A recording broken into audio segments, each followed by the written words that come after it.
Chapter 1183. The man's burning gaze made Lin Ruashi subconsciously swallow all the words she wanted to say. It was as if a small stone had fallen from a frozen mountain spring, but it had completely penetrated the frozen water. After staring at it for a long time, Lin Ruashi let out a light breath, pursed her lips and said, "You're really selfish. I admit it, so I will never allow you to divorce me, and I will never let you leave me. I won't kneel down and beg you, and I won't apologize for this matter. If you don't want to go back with me, that's your freedom. However, you are my woman, and this matter will never change. You only know how to be so rude and unreasonable to me." Lin Ruashi gritted her teeth and said, "I want you to see the reality clearly." Yang Qing said seriously, "Do you think that Mom let other people come to play at home because she let you down? Do you think that we suspected you twice because we bullied you on purpose? Don't you think you're being too harsh? You can throw a tantrum at me, and I can accept it with a smile. But because of one person's temper, it affects everyone's mood. Do you think that you deserve the privilege? I'm your husband, and she's your mother-in-law. We're a family. Is there a need to be so restless?" "You," Lin Ruashi said faintly, "I knew it. You've never truly felt sorry in your heart." "I'm just telling the truth. It's because I know what you've said is true that my heart aches so much." After Lin Ruashi finished speaking, she quickly turned around and ran back into the house, even closing the glass door. Yang Qing stood on the balcony and watched the woman's back as she ran in, but he didn't chase after her. The cold morning breeze blew past. Yang Qing took a deep breath of the fresh air, slowly turned around and jumped downstairs. It seemed that Lin Ruashi still couldn't accept this reality, and Yang Qing didn't plan to be overbearing. Annoyed, Yang Qing drove to a small supermarket on the outskirts of the city and bought a box of low-quality cigarettes that he hadn't smoked in a long time. With the cigarette in his mouth, he puffed out clouds of smoke as he drove home. The spicy taste made Yang Qing's brain finally stabilize a lot. Sure enough, even if he was rich, he couldn't live the life of a rich man. He couldn't get used to smoking good tobacco, but he liked the sensory stimulation brought by inferior tobacco. He wanted to go home and play games for the whole day to lighten his mood, but he didn't expect to get a call from Tang Wan the moment he got home. "Darling, where are you?" Tang Wan seemed to be holding back her laughter. Yang Qing smiled bitterly. "From your tone, it seems like you know something? Don't you know that we businessmen need to be well informed? What's more, it was her man's business. What's wrong? Did you quarrel with the lady in the palace? I heard that you're separated?" Yang Qing said gloomily, "How did you know? Did Qianni tell you?" "Tisk, it's not like Qianni has a big mouth, how could she say it everywhere? It's just that when I got home, I wanted to go to your house for a walk, but there was no one there. I called Mother Wang and found out that something had happened." "What, you still want to hide it from us?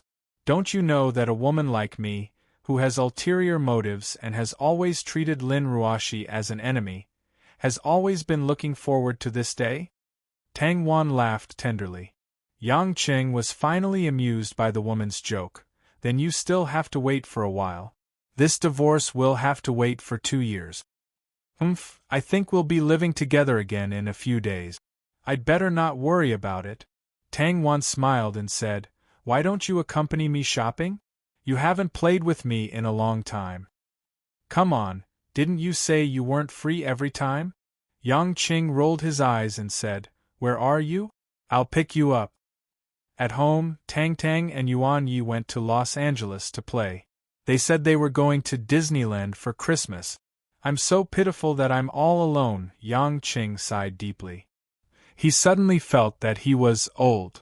So it turned out that young people could go to Disneyland for a date. Why hadn't he thought of this before? He could bring Lon Lon, that chubby little girl, to the amusement park to play. Arriving at Tang Wan's house, he waited for a while. Tang Wan, a woman with slight makeup, wearing a gray knitted top, a black skirt and a red scarf, walked out gracefully. Her figure was plump to the point of maturity and beauty, but she maintained her appearance like a woman in her 20s. Every time she appeared in front of his eyes, Yang Qing had the urge to reach out and touch her. It really made one's blood boil. "What are you looking at? Drive." Tang Wan scolded jokingly, a blush flashing across her face. Yang Chen let out a mischievous smile and nodded. Sitting in the car, Tang Wan sniffed with her nose and frowned. "Why is there such a strong smell of smoke? Did you smoke in the car?" "Yes." "Is the blow that big? Didn't you stop smoking before?" Tang Wan said unhappily, "I thought that the man I like would be different. So it turns out that your psychological adjustment ability is also very average." Yang Qing grinned and laughed dryly. "You're too ruthless. All right, I won't smoke anymore. Where do you want to go?" Knowing that it was a woman who cared about him, Yang Qing wasn't angry. Tang Wan thought for a moment. "The weather is cold, so let's not go to the streets. Let's find a shopping mall. We can still eat inside at noon." Yang Qing naturally had no objections. He directly drove to a high-end shopping mall in the center of Zhonghai City. The main reason was that there was a good restaurant on the top floor. Although a woman like Tang Wan didn't lack anything, a woman's natural desire to shop and try out all kinds of clothes, bags, and accessories in the mall made her excited. If it was a normal day, Yang Qing wouldn't have the thought of accompanying his woman to the mall. He might as well stay at home and sleep and play games. But now that he was in a bad mood and hadn't accompanied Tang Wan for a while, he obediently followed by her side. Among the dazzling counters, Tang Wan went straight to the luxury brand stores. For the relatively ordinary ones like Balenciaga, Martin, and Lancôme, women didn't even have the slightest interest in them. Holding Yang Qing's hand, Tang Wan chatted and laughed as she picked up all kinds of clothes and gestured at her body. There were tens of thousands of clothes, and even hundreds of thousands of bags. The sales lady at the side carefully served them. Yang Qing didn't understand much about fashion. Looking at some Chanel and Gucci clothes, he always felt that it was weird. It was not as comfortable as some commoner brand clothes. "I say, Lil Wan, if you really want to buy clothes, go to those shops downstairs. These clothes can be worn on the runway, there's no point in looking at them," Yang Qing suggested. As Tang Wan carefully looked at the details of some clothes, she said, "You probably don't understand. When I go to a business meeting, if I don't wear branded clothes, people will think that I'm pretending. People these days, face is very important." Yang Qing curled his lips. "That's for other people, don't be so snobbish. Why do you always look at branded clothes? Whether you have assets or not doesn't depend on what clothes you wear." Speaking of which, from the first time he met Tang Wan, it seemed that this woman was happy to spend money on things in her life. She bought a Land Rover, and a limited edition at that. That was worth a lot more than Lin Ruoshi's Bentley. What's so snobbish about it? If there weren't some snobbish women, the luxury industry would have been finished long ago. Your wife Lin Ruoshi's Yulei International wouldn't be able to double its profits every year. Tang Wan said in annoyance. "Is it that exaggerated? And it's doubled?" Yang Qing had a rough understanding of Yulei's scale and was slightly surprised. Tang Wan rolled her eyes at him. "I can tell from the sound of it that you definitely don't care about your own business. Since last year, Yulei has been working with brands like Prada, Hermes, and Burberry for their new material patents. The profits of these products are almost 10 times, or even 100 times more. Otherwise, how do you think your own wife would have so much money to buy small and medium-sized companies all year round?" Yang Qing suddenly realized that he really didn't know. He sighed and said, "This woman does have a way of doing business, but as a wife, she still needs to cultivate a bit more." Tang Wan giggled, causing Yang Qing to be puzzled. "What are you laughing at?" "It's nothing much, it's just that you said she has a way of doing business, but I don't think she's particularly good at it. Of course, she's definitely one of the best, but for her to be able to do so, now that I think about it, it has a lot to do with her being Premier Ning's daughter," Tang Wan said. "What do you mean?" Yang Qing frowned. While holding on to Yang Cheng's arm and walking, Tang Wan leisurely said, "For us businessmen, we need the right time, the right place, and the right people. The right people are the easiest, and the right people are a skill, but it can also be considered a human's ability. Geography depended on luck. If Yulei didn't choose the fashion industry path, it might not have survived in today's increasingly high-end industry environment. The hardest part is the timing. Generally speaking, the timing is equivalent to the policy given by the government, which is equivalent to the God's command for us businessmen: follow the policy. Do not be afraid of not having a good business opportunity, just be afraid of the policy not supporting you. No matter how many resources you have, you will still be cut off from your source of income. As long as there is a policy, there is no need to worry about no one investing with you." Listening to Tang Wan's words, Yang Qing finally came back to his senses. "You mean, Ning Guangyao has been helping Yulei pave the way for the policy behind the scenes, so Ruashi is able to go smoothly?" Tang Wan suddenly said with a heavy expression, "You have to be careful of the Ning family, be careful of Ning Guangyao. Although he hasn't acknowledged Lin Ruashi for so many years, if he were to reveal all of these things, it would actually be able to add a lot of points to Lin Ruashi's heart. If your wife really recognizes that man as her father, then I'm afraid things will be troublesome." Chapter 1184. Seeing that the woman was suddenly so serious, Yang Qing couldn't help but ask, "Why are you suddenly telling me this?" Tang Wan sighed and said, "I didn't tell you before. I've been busy these days.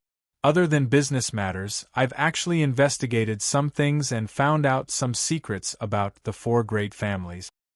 Secrets? Originally, I wanted to find out who in Hongmeng was who harmed my father according to what my grandfather said before he died, but, in the end, I found out that the Ning family is actually backed by a hidden family. Yang Qing was slightly stunned. "How did you know?" "I only thought of this when I saw the two soul formation cultivators from the Ning family." "What, the Ning family has already come out? It seems like the Ning family finally couldn't help but interfere in the secular world's affairs," Tang Wan said. During the last battle between Yang Qing and Yen Buan, he had indeed heard Tang Zhichen mention that the Tang family had a lot of connections with Hongmeng. His son, Tang Luan, was also killed by Hongmeng, but he had no way of knowing the details. This time, Tang Wan had found some information from Tang Zhichen's belongings in the Tang family and finally understood the general situation. "I found a book from my grandfather's hidden documents. On it was written about the relationship between the Tang family and Hongmeng. The reason why our Tang family has been inferior to the other three families in terms of military and political power for generations, but we have invested a lot of energy in business, is actually because our Tang family has been providing material and manpower to the people in Hongmeng for generations. Hongmeng still needs secular families to provide them with these things?" Yang Qing asked doubtfully. Of course. Tang Wan pulled Yang Qing to a bench in the mall and sat down. "Think about it, the people of the hidden families will walk around in the secular world to gain experience, which means that they will bring all kinds of materials from the secular world into the illusion. How could Hongmeng only send one envoy from Hongmeng? After all, they were people who lived on Earth, especially those who grew up in the illusion. Their parents might be cultivators, but it was impossible for them to stop eating and drinking. Moreover, the people of Hongmeng need all kinds of materials to refine elixirs and make some magical weapons. I'm not sure how big the dreamland is, but I'm sure the resources are limited. If you want materials, you will need money. Rather than searching everywhere with great fanfare, it's better to have a reliable supplier." So, Hongmeng supported the Tang family. Because of this, although the Tang family is mainly in business, you can also become one of the four major families, right? Yang Qing understood. Tang Wan nodded. "That's right, at least when my grandfather was still alive. Before that, our Tang family had already served Hongmeng for more than 100 years. But now that my grandfather has passed away, Our Tang family has a relationship with Yen Buwen and killed the envoy from Hongmeng. I'm afraid that Hongmeng will not trust us so much in a short period of time. However, if Hongmeng wants to find another family with financial and human resources like our Tang family to help them search for all kinds of materials in the secular world, it won't be successful in a short period of time. So, just last week, the envoy from Hongmeng came to our Tang family and contacted us. Now, Tang Huang and I are on equal footing in the family. Only the two of us know about this. You mean absolute sword Taoist? Yang Qing asked. Tang Wan was stunned again. How do you know? Yang Qing told her about how absolute sword Taoist had looked for Qiangwei but was bribed by him, which made Tang Wan laugh. It's that absolute sword Taoist. That Taoist is so arrogant, but after all, we can't compete with him. So, Tang Huang and I listened to his orders respectfully. Only then did we know that our Tang family has a group that can only be commanded by the head of the family. They are responsible for transporting all kinds of materials to the edge of Ku Shi Li. Absolute Sword Taoist received orders from Hongmeng to let our Tang family continue to manage it. If Hongmeng has any needs, they will tell us through him, and we will be responsible for sending them to the edge of the illusion. Yang Qing nodded and asked, Have you found out the reason for your father's death? Why did your grandfather say that it was Hongmeng who killed him? Tang Wan sighed. I don't know. Grandpa didn't write these things down in his note. In my impression, I only remember that my father's mental state gradually became abnormal. In the end, he killed my mother and committed suicide. I didn't dare to recall these things a few years ago. In my memory, there has never been anyone from Hongmeng. As she said that, Tang Wan shook her head. Don't think about this. I haven't finished yet. I know from Grandpa's notes that among the hidden families, the Xiao family and the Luo family are relatively weak. The Ning family is the strongest and can be said to be full of talent. Our Tang family and Hongmeng have been communicating for more than 100 years. Only then did we know that our Ning family in Yanjing is a secular branch of the hidden Ning family. The reason why the Ning family has always been the most powerful family has a lot to do with this. Yang Qing wondered, I can also think of this. What does it have to do with Ruoxi? Of course. Tang Wan said, although Ning Guangyao's bloodline is only a branch of the Ning family, after all, in the secular world, or in name, Ning Guangyao is in charge of an independent big family. What the hidden Ning family needs Ning Guangyao to do is to continue this bloodline. As for mediocrity or excellence, it's all secondary. However, now Ning Guangyao's only son, Ning Guodong, has been missing for a long time. Although the Ning family has closed the news, how can we not know? If the Ning family can't find Ning Guodong, then Ning Guangyao will have no successor. Do you think a 10,000-year-old family like the hidden family will be willing to let Ning Guangyao, who has no children, continue to be in charge of the secular Ning family? Yang Qing felt like a muffled thunder had exploded in his head. A cold light flashed in his eyes and he sneered. I was wondering why Ning Guangyao was in such a hurry to be a kind father. It turns out that he needs a successor to consolidate his position. What? Ning Guangyao came to see Lin Ruoxi? Tang Wan asked. Yang Qing nodded. That day when I saw the two soul formation cultivators from the Ning family, it was Ning Guangyao who came to our house to persuade Ruoxi.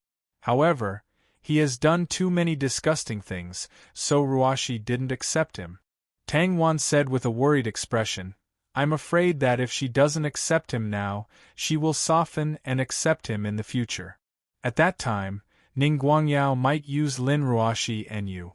After all, you have definitely attracted the attention of Hongmeng and the ancient families. It's just that no one dares to leave the illusion rashly. But Ning Guangyao is from the secular world, and he is also the representative of the Ning family in the secular world. He can do anything for his own interests, and he can sacrifice anyone. Although Yang Qing was a little worried, especially when Lin Ruoxi cried and begged him to let Ning Guodong go at the banquet in Beijing, He still forced a smile and said, "It can't be. Ruashi shouldn't be so indiscriminate." Tang Wan smiled faintly. "I hope so." "All right." Yang Qing stood up and stretched. "I came out to relax with you. Let's not talk about these heavy topics.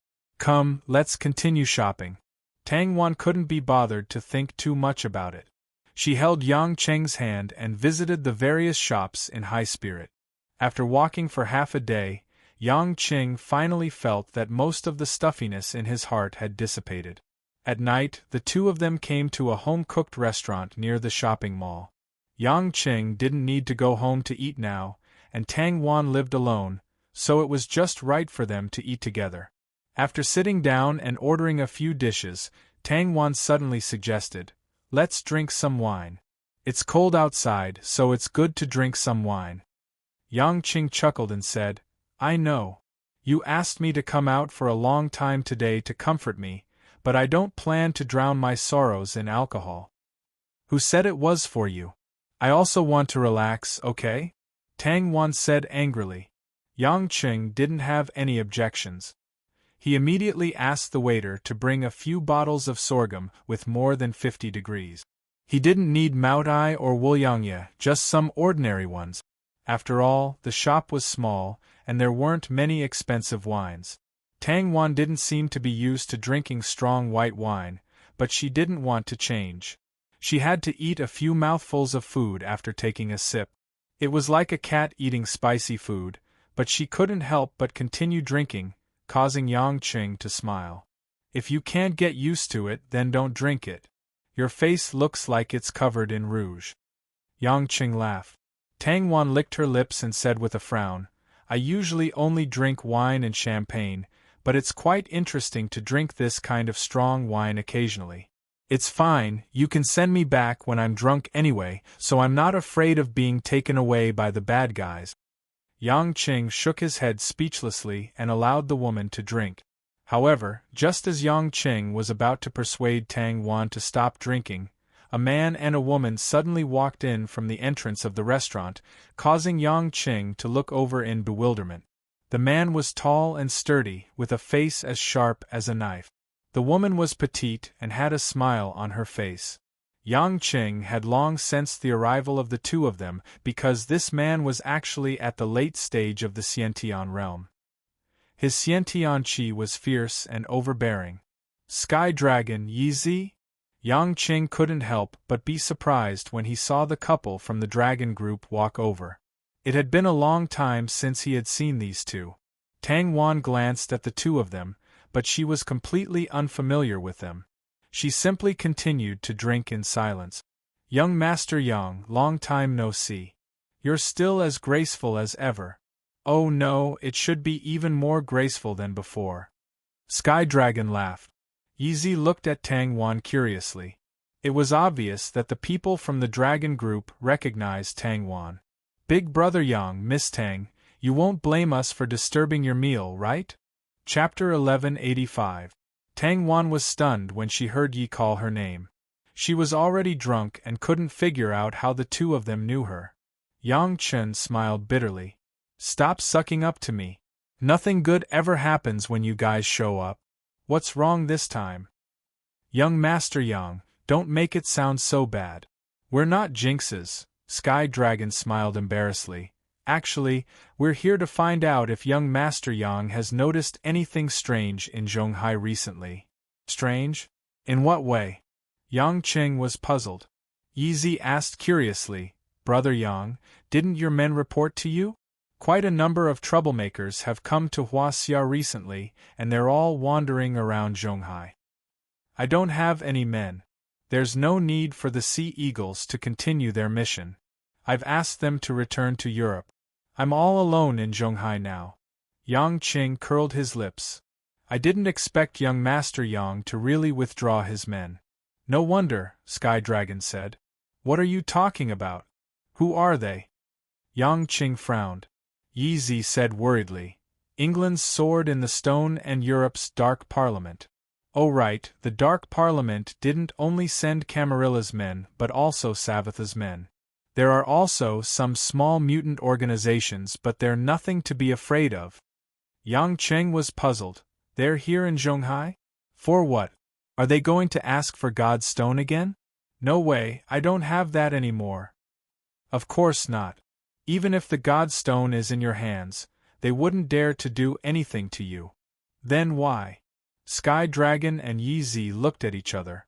In the end, it was Yi Zi who said, "Charm belt." Yang Chen was stunned at first. It sounded familiar, but after thinking about it carefully, he said, "Are you talking about Aphrodite's legendary artifact, the enchantment girdle?" In Greek mythology, the goddess of beauty, Venus, had an artifact that even the gods found hard to resist. It was the golden belt that she wore on her waist. It was said that Venus had once used her belt to bewitch Zeus and the other main gods, controlling their minds, and then compared her beauty with Athena and Hera. As a result, all the main gods believed that Venus was the most beautiful goddess. Of course, these were just legends. Under the deliberate and secret influence of the gods, humans fabricated some stories to facilitate the worship and belief of the gods. Yang Chen had never heard Kristen mention that she really had a magical item like the magical girdle.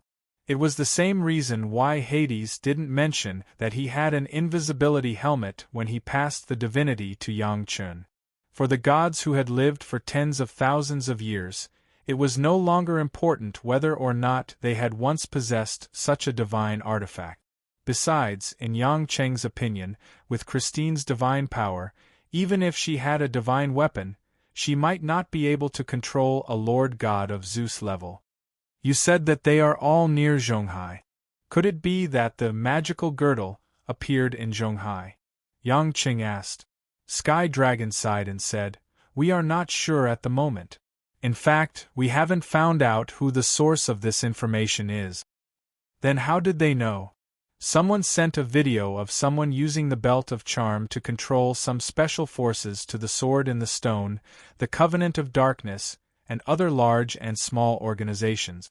The place shown in the video is the garrison of the Jiangnan military, near Zhonghai, Leaves said. Yang Qing frowned and said, "You've already seen it? Where is the video? Let me have a look." This matter was so strange that Yang Qing had to be alert.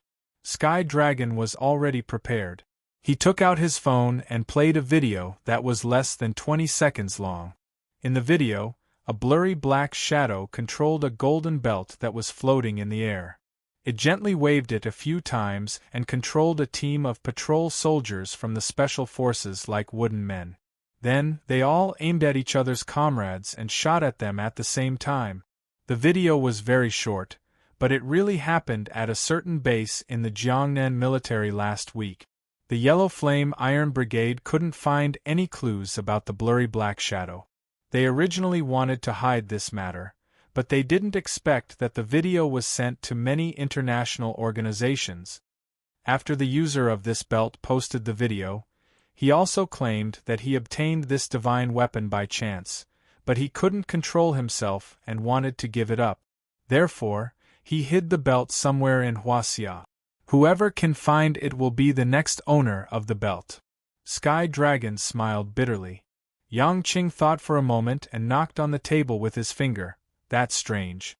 Logically speaking, if it really is the magical girdle, then Aphrodite in America should be able to sense it. Why didn't she react? Also, the divine weapon of the gods, logically speaking, not everyone can use it. Generally speaking, it must have a divinity. Who is that black shadow? What is his motive for doing this? We don't know all these, but a legendary divine weapon that can even charm and control the minds of the gods is definitely very tempting. Moreover, the golden belt is exactly the same as the description of the magical girdle recorded in the secret ancient document. It seems to be real. Young Master Yang, think about it. Back in France, the sword of Thanatos, the Holy Grail in Zhonghai. These are the divine weapons of the ordinary gods, but this time, it is the divine weapon of the goddess of beauty, one of the 12 major gods. Even if the sword in the stone and the covenant of darkness know that something is wrong, they won't let go of such a rare opportunity. But even if they really find it, will they be able to keep it? Yang Qing sneered. Sky Dragon shook his head. So far, they must think that since the Black Shadow can use the belt and Venus hasn't taken it away, they must be able to do it too. Especially those third-generation blood descendants with demigod-level abilities. They must be hoping to get a divine weapon that will give them a chance to break through the shackles and increase their strength to the next level. By then, with their original strength, they might even challenge the gods. Yang Qing couldn't help but laugh. No matter how I look at it, this looks like a trap. Don't bother asking me, just let them do whatever they want. Brother Yang, now that you're the eldest grandson of the Yang family, you should help us. The mages from the Sword in the Stone and the Knights of the Round Table are easy to deal with, but if the old monsters from the Blood Clan who have lived for thousands of years come out, we, the Yellow Flame Iron Brigade, would be sending ourselves to death. Shoo, shoo, shoo. I haven't even settled my wife's matters. Why would I care about your trivial matters? Aphrodite didn't even react to it, why should I get involved? Yang Chern immediately rejected the idea. He didn't want to get involved in such matters. It wouldn't be good for either side. Then, Brother Yang, can you help us ask the Goddess of Beauty in America? If Miss Kristen is willing, we hope that she can show up once. After all, there are so many powerful blood descendants fighting for the magical girdle. If they fight in Zhonghai, we won't be able to control it, he begged. Yang Qing thought it was not a big deal, so he nodded. Okay, I'll go back and give her a call. Let's do it now, the sooner the better, Yi said hurriedly. Yang Qing was speechless, so he took out his phone and dialed Kristen's number. When the call was connected, Christine immediately asked, Hades, don't tell me you're also asking me about the magical girdle? My dear girdle wasn't stolen. It's always been with me, please don't ask anymore. The girdle in the video looks almost the same, but it's definitely not my magical girdle. There are so many psychic ability users in this world, like the soul magician in the Sword in the Stone, all of them can create the illusion of mind control. Why do you think it's because of the girdle? Yang Qing smiled at Shanshan. Why are you so agitated? I'm just asking on behalf of the Yellow Flame Iron Brigade. They wouldn't dare to ask you themselves. I was wondering, if it's really your artifact, how could someone use it and you don't know about it? Christine gritted her teeth and said, Before you, Poseidon, Artemis, and Hermes all called to ask me and woke me up. Don't worry about it, if they want to look for it, then let them. But if I find out who is using my artifact to play tricks, I'll skin them alive. Chapter 1186. You should hate Raphael. He's the leader of Savath himself, but he still let his vampires come to Zhonghai with Camarilla's people. Yang Qing laughed. The Raphael mentioned was naturally the leader of the Tsimus clan, who was also the god of farming Hermes, whom he had met a few times before. Kristen seemed to be too lazy to talk about it. He's such a creepy guy. He won't let his men know that he has a divinity. Hades, I can tell you very clearly that the divine artifacts of our main gods are closely related to our divinity. This is why Artemis could immediately sense Selene when it appeared in Korea a while ago, even though it was half a world away.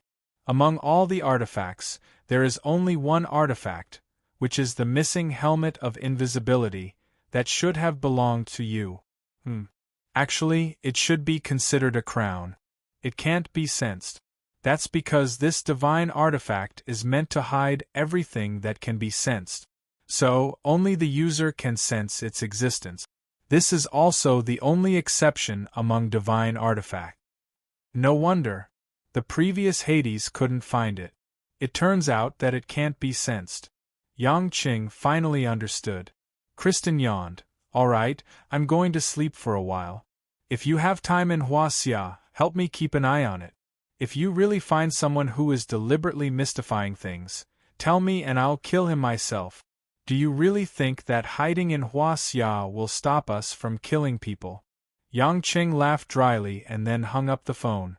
Sky Dragon and Yi Zi, who were at the side, more or less understood. They were both relieved. As long as the belt wasn't real, it wouldn't be easy for there to be a big conflict. If that's the case, then we'll go first. We'll find the culprit and inform young Master Yang, Sky Dragon said. Yang Qing hurriedly waved his hand. Please don't, this has nothing to do with me. Goodbye. After sending Sky Dragon and Yezi away, Yang Qing calmly thought for a while, but he had no clue about it. He couldn't figure out who would do such a thing, so he simply stopped speculating. Half an hour had passed, and the dishes on the table had been prepared. Tang Wan didn't interrupt before. She poured herself a cup of wine and drank by herself. Her face was flushed and her eyes were hazy from being drunk. She looked charming and a little dazed. How did you get so drunk? Don't force yourself if you can't hold your liquor. Yang Qing laughed. Tang Wan pouted and exhaled a breath that reeked of alcohol. It's been a long time since I've been able to relax and drink like this. The more I drank, the more I drank. Baijiu is really strong. Yang Qing was speechless. He picked up some food for Tang Wan and said with a smile, All right, don't drink anymore. Have a simple meal and go back. Tang Wan bit her lower lip and smiled sweetly. She supported her chin with one hand and held the chopsticks with the other, eating slowly. Yang Qing gobbled up most of the food, paid the bill, and left the restaurant with the woman. The air on the street was extremely cold, with a thick humidity and bone-chilling coldness. Tang Wan walked unsteadily, and her legs seemed to be fighting. She staggered and bumped into each other from time to time. Yang Qing wanted to reach out to hold the woman, but Tang Wan broke away from him. Don't hold me. I'll walk by myself, Tang Wan said with a sweet smile. Yang Qing didn't know whether to laugh or cry. Why are you so drunk? Do you want me to help you get rid of the alcohol? I can still do this. The woman pouted. I'm fine. I'm not drunk. Oh, I'm happy. Just like that, Tang Wan swayed as she walked in front, followed by Yang Qing. When the passers-by saw this scene, they all smiled kindly. A great beauty walking drunkenly on the street was still pleasing to the eye. Yang Qing was helpless. Worried that the woman would fall, he simply walked in front of Tang Wan and bent down. All right, don't go crazy. Get on my back, I'll carry you. Tang Wan pushed Yang Qing, one hand pointing straight at the street in front of them, the other hand on her waist, full of vigor. I already said I'm not drunk, let me tell you. Tang Wan, no matter how much I drink, can still walk back by myself. I don't want a man to carry me. Women also have backbone. You're still saying you're not drunk. Yang Qing sighed and shook his head, but he couldn't help but laugh. This was the first time he saw Tang Wan in such a silly drunken state. At this moment, the mature woman who was usually intelligent and wise was like a tender and honest drunken girl, very cute. Tang Wan didn't know how funny she was at this moment. After walking a few more steps in a daze, the alcohol finally got stronger and stronger. She staggered and almost fell down. Fortunately, Yang Qing pulled her up from the side, ignoring the woman's movements, and carried her on his back. Two plump thighs were firmly clamped by Yang Qing's waist. Tang Wan didn't move anymore. She lay on the man's back and stuck close to his body. Her red lips were parted, and she exhaled the fragrance of an orchid as she whispered, Yang Qing, Darling, I'm here, hubby, I'm here, say something. Yang Qing couldn't be bothered to help the woman sober up. Tang Wan probably hadn't relaxed for a long time, so she got drunk so easily by his side. Tang Wan chuckled to herself, clicked her tongue, and narrowed her beautiful eyes. I miss little Jew, Tang Ju? Hubby. I want to go to Russia. If you want to see your brother, then go, but he's already an adult. It's not a big deal to go there to do business, right? Yang Qing said. He's so clumsy and he always thinks he's smart. If I didn't protect him since he was young, he would have been led astray by the other family members. Although he had seen Tang Wan treat her younger brother, Tang Ju, with a lot of criticism and lecturing, they were still the closest siblings after their parents passed away. Now that Tang Ju was in Russia, Tang Wan was still worried about him. It's been hard for you all these years, right? Do you always miss your parents? Yang Qing asked warmly. Tang Wan curled her lips. No. Is it because you're young and don't remember them? That's not it. Tang Ju was still young at that time, so he didn't remember. I remember my parents, but I also know that even if I think about it, I won't be able to see them, so I might as well not think about it. Yang Qing's footsteps paused, and he silently turned his head to look at Tang Wan. The woman was talking in a drunken stupor, as if she was talking in her sleep. Don't pity me. Tang Wan suddenly pouted and said. I don't pity you. Yang Qing smiled softly. I'm just lamenting that it's not easy for you. But don't worry, you'll take care of Tang Ju and Tang Tang in the future, and I'll take care of you. Heh, that's good. I'd rather be hated than be pitied. As he spoke, he seemed to be too sleepy, and just like that, he fell asleep on Yang Qing's shoulder, closed his eyes and fell asleep. Yang Qing smiled faintly and continued to stroll towards the parking lot. A quiet night passed quietly. The winter morning light shone into the bedroom from the balcony, refracting on the ceiling. The gorgeous crystal chandelier scattered a graceful light and shadow. The air was filled with a faint fragrance of a woman. On the clean and comfortable white soft bed, Yang Qing slowly woke up. Yang Qing didn't go back last night. After sending Tang Wan home, he washed up and hugged the woman in his arms. It was as if he was hugging a big soft pillow, and slept comfortably for the night. Tang Wan woke up early and curled up in Yang Qing's embrace. Her bright eyes flashed as she looked at the man curiously. What are you looking at? You're not handsome enough. You want to get a refund after boarding the pirate ship? Yang Qing joked. Last night. Did you do it with me? Tang Wan suddenly asked. Yang Qing's face stiffened. You're too straightforward. Why do you ask? You're sleeping like a pig. Why would I be so hungry? Why didn't you wake me up? Can't you get rid of alcohol? I think you're cute when you're drunk. There's no need to wake you up. Yang Qing smiled and touched the tip of the woman's nose. Tang Wan's face showed a hint of joy. I thought you liked to get along with each other directly, but it turns out that you also know how to play romantic. You call this romantic? If I say yes, then yes. Yang Qing curled his lips, pondered for a moment, and said, If that's the case, Lil Wan, let me discuss something with you. What? In the future, try not to drink in front of others, at least not with high alcohol content. If you want to drink, you can only drink in front of me. Yang Qing said. Tang Wan blinked, thought for a moment, and said, I inevitably have to drink a little, but I can promise you to drink less. But why do you have to say this? Yang Qing showed a sour look. Because I don't want others to see you as cute. The woman's cheeks gradually turned red, she lowered her chin, and bit her lip. Don't say it. It's embarrassing. I'm already 40, how can I still be cute? Yang Qing said seriously. Don't always mention age in front of me. Let me tell you, maybe when you haven't cultivated, age is a thing, but I have confidence that it will increase our lifespan by several times.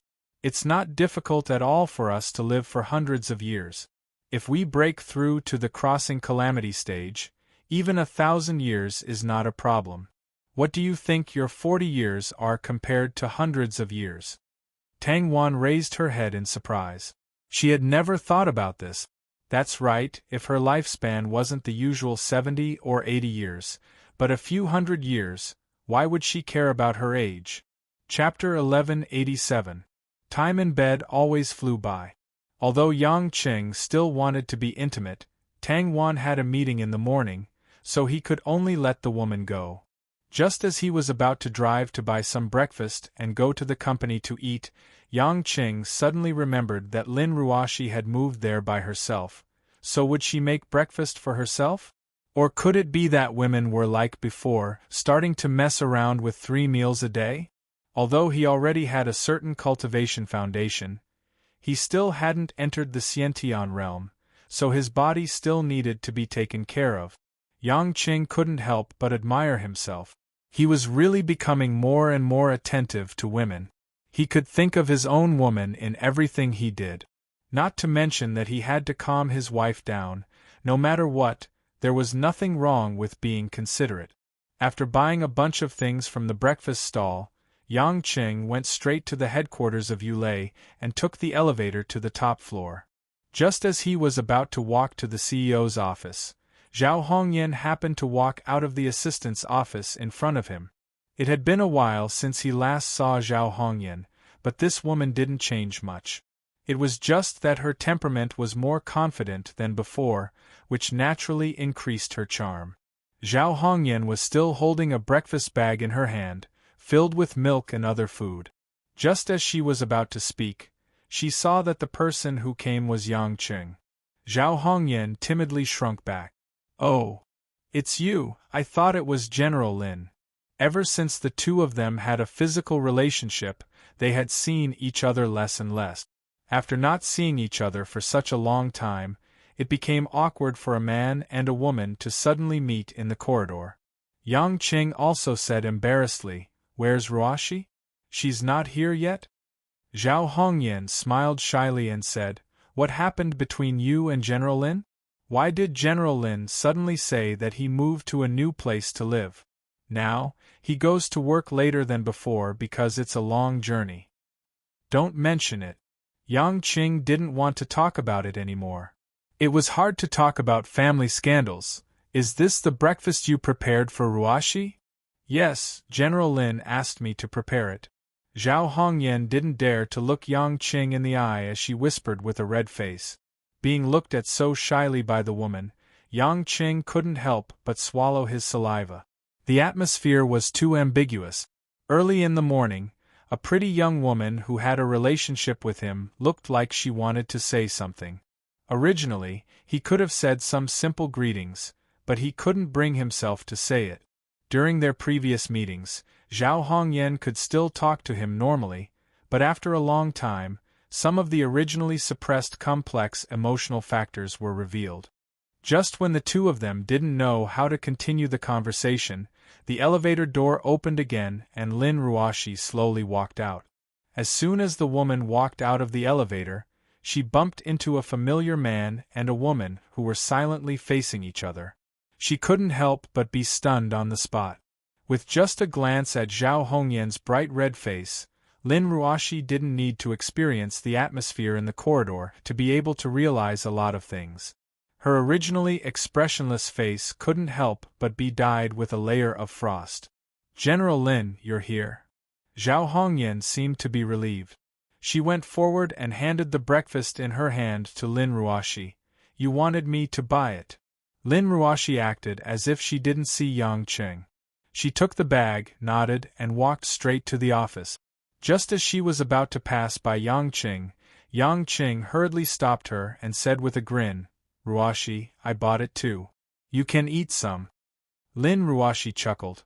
"Are you sure you bought it for me?" Yang Qing was stunned. "What do you mean?"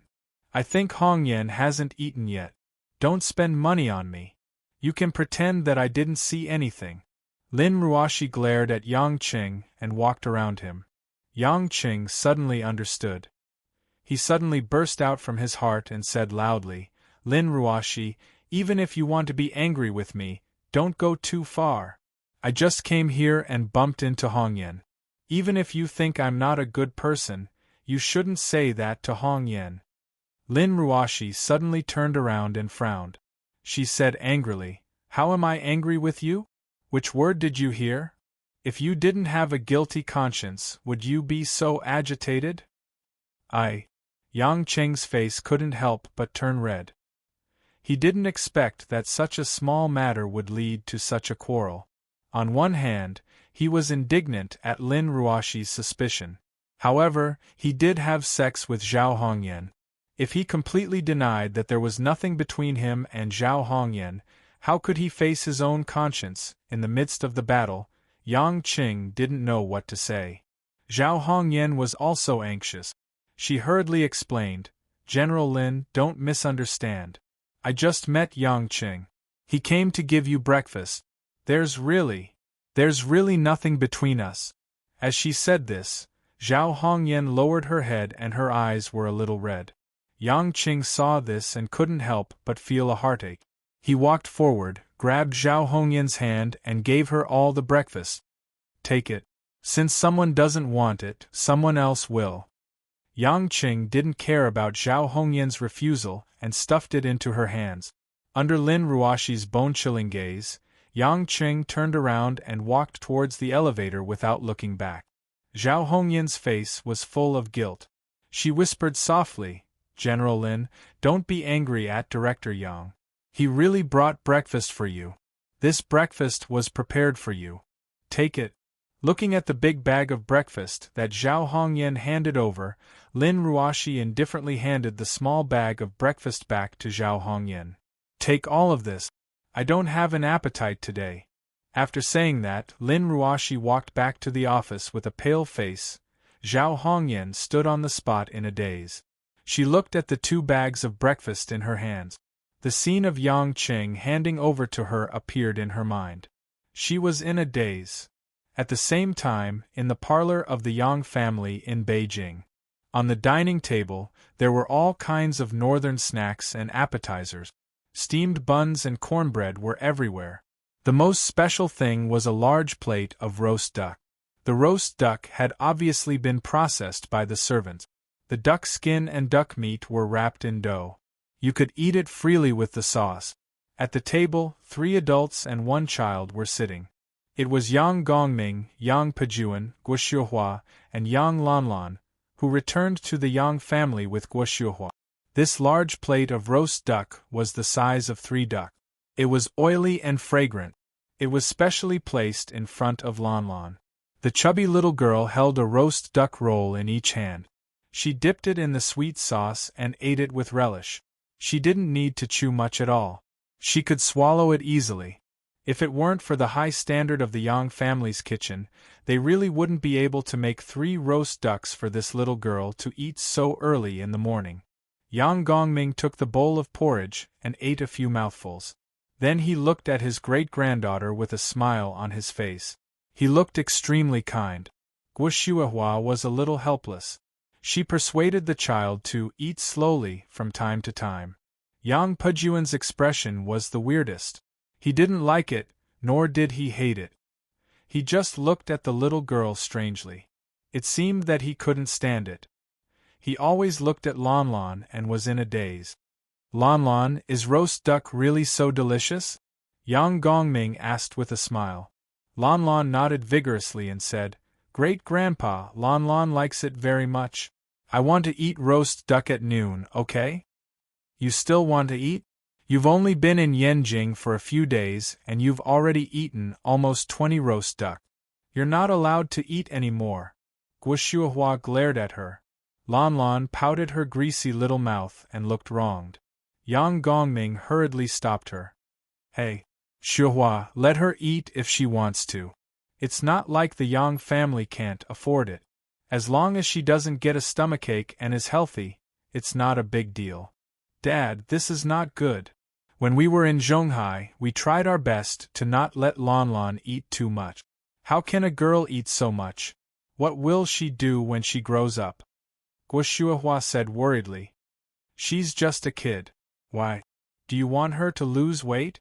Other families are worried about their children's appetite, but you guys are complaining about her big appetite.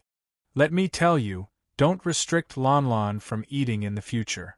Since this child is born with a special constitution, she should be raised in a special way," Yang Gongming said firmly.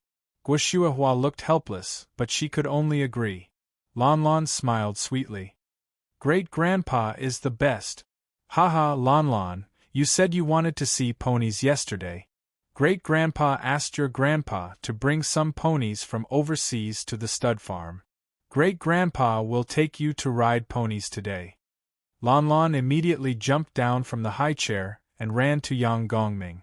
She jumped up and hugged the old man. She kissed his face and said, "Great-grandpa is so awesome. Mommy only bought a fake pony for Lanlan and not a real one for Lanlan." Hearing his great-granddaughter acting coquettishly, Yang Gongming was overjoyed. He caressed the child's face and asked Lon Lon to continue eating breakfast. He then said to Yang Pajuan, Pajuan, did the horses I asked you to send over arrive on time? Yang Pajuan nodded respectfully. Dad, they arrived last night. They were picked from the racetrack. But it's not good for you to spoil your child so much. Why? Don't you love your granddaughter? Her parents should be the ones to be strict in this family. We're elders from different generations, so what's wrong with loving our children? Moreover, girls need to be raised well, and I think Lon Lon is quite sensible, Yang Gongming said nonchalantly. Yang Pajuan didn't agree. He definitely didn't agree with raising a child before having a child. However, he didn't dare to disobey his father. He could only sigh softly. Chapter 1188. Yang Gongming could tell what his son was thinking and said unhappily, Don't think that she's not your granddaughter just because you're not related by blood. Yang Lai is your son and that brat betrayed the Yang family. Blood? Humph, he's unreliable. Dad, we haven't found How do you know that he betrayed the Yang family? Maybe he has his own difficulties? Yang Pajuan quickly defended his son. A narrow-minded person can't achieve anything, Yang Gongming said with a straight face. Guoshihua heard it and she felt uncomfortable too, but since even Yang Pajuan was scolded, she couldn't say anything. When they were almost done eating, Yang Gongming said, Both of you, come with me later and bring Lon Lon to the racecourse. Don't you know how to ride a horse? You need to train your body to. Guoshihua said awkwardly, Dad, I'm afraid I can't go today. I promised Mom that I'll go back to celebrate my nephew's birthday. Oh, it's your brother's son, Guiyu, right? I didn't expect Dad to remember, Guoshihua nodded. All right, you should go back to your parents' home more often and visit your in-laws. Since that's the case, I won't force you. Go to the storeroom later and bring more gift. Don't be too shabby or you'll embarrass our family. As for this old man, I won't be going to celebrate personally, Yang Gongming smiled. Guoshihua quickly shook her hand. How can I let Dad go? It's just a junior's birthday. With your kindness, my parents will be very happy. Shuehua, I'll go with you too. Yang Pajuan went up and said. But as soon as she said it, she was glared at by Yang Gongming. What are you going to do? You've never participated in this kind of activity. Could it be that you don't want to accompany an old man like me and want to slip away? Yang Pajuan quickly shook his head. Shanshan smiled and said, Dad, why would I think that? All right, I won't go. With a stiff face, Yang Pajuan looked at the chubby little girl who was still eating the roast duck with relish. His eyes were filled with emotion. Lon Lon chewed on her food with her cheeks bulging. Her grandfather, Yang Pajuan, who rarely spoke to her, was looking at her strangely. Lon Lon was also confused, but as a child, she was too lazy to think too much. After lunch, Guoshihua went to pick a few gifts and took a bus back to her parents' home. Guoshihua's family lived in Beijing, so it wasn't far, but Guoshihua wanted to spend time with her parents as soon as possible. After resting for a while, Yang Gongming held his great-granddaughter's hand and went to the stud farm under Lanlin's sweet call. Although Yang Pajuan was reluctant, he had to follow his father's orders. The stud farm was 1 kilometer away from the Yang family's compound, and it was a private property.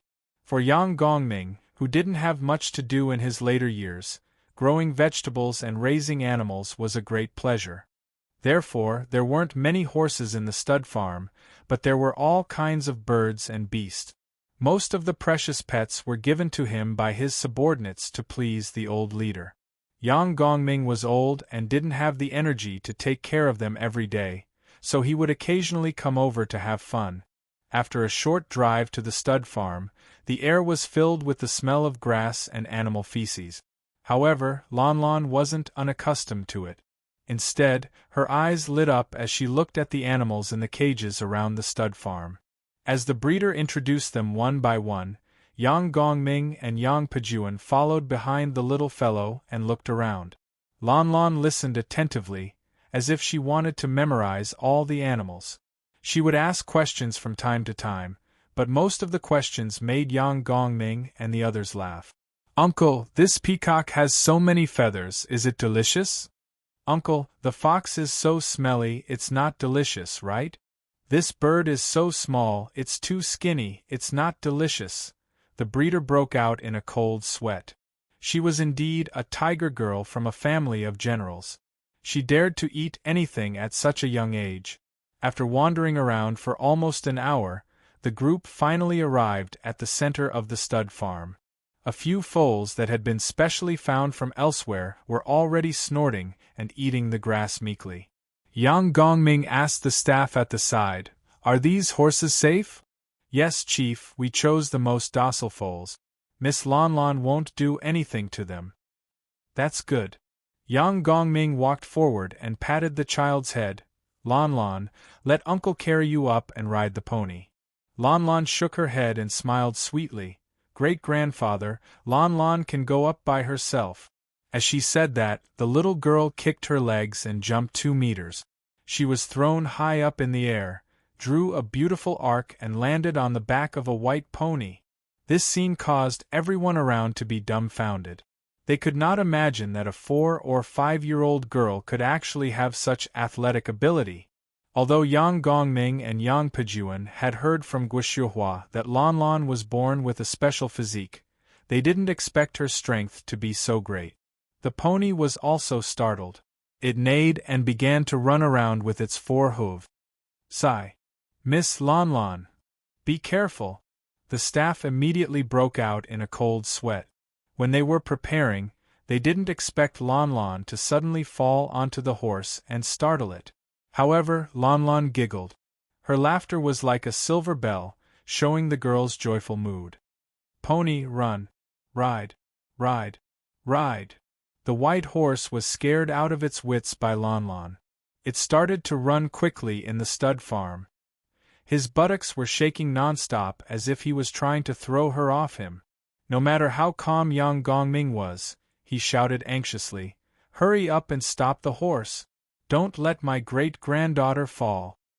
"Dad, how can we catch up with the horse?" Yang Pejuan smiled bitterly. "What should we do? Think of a way." Yang Gongming said angrily. Several staff immediately shouted and asked Lon Lon to hold on tight. They didn't care about the risk of being knocked over by the horse and rushed forward to pull the horse. But the shock of one horse seemed to have lit a fuse, and the other horses also began to stir. Just as the little white horse ran past a manger, a black adult horse that had been breathing heavily from its nostrils for a long time finally seemed to be unable to withstand the provocation.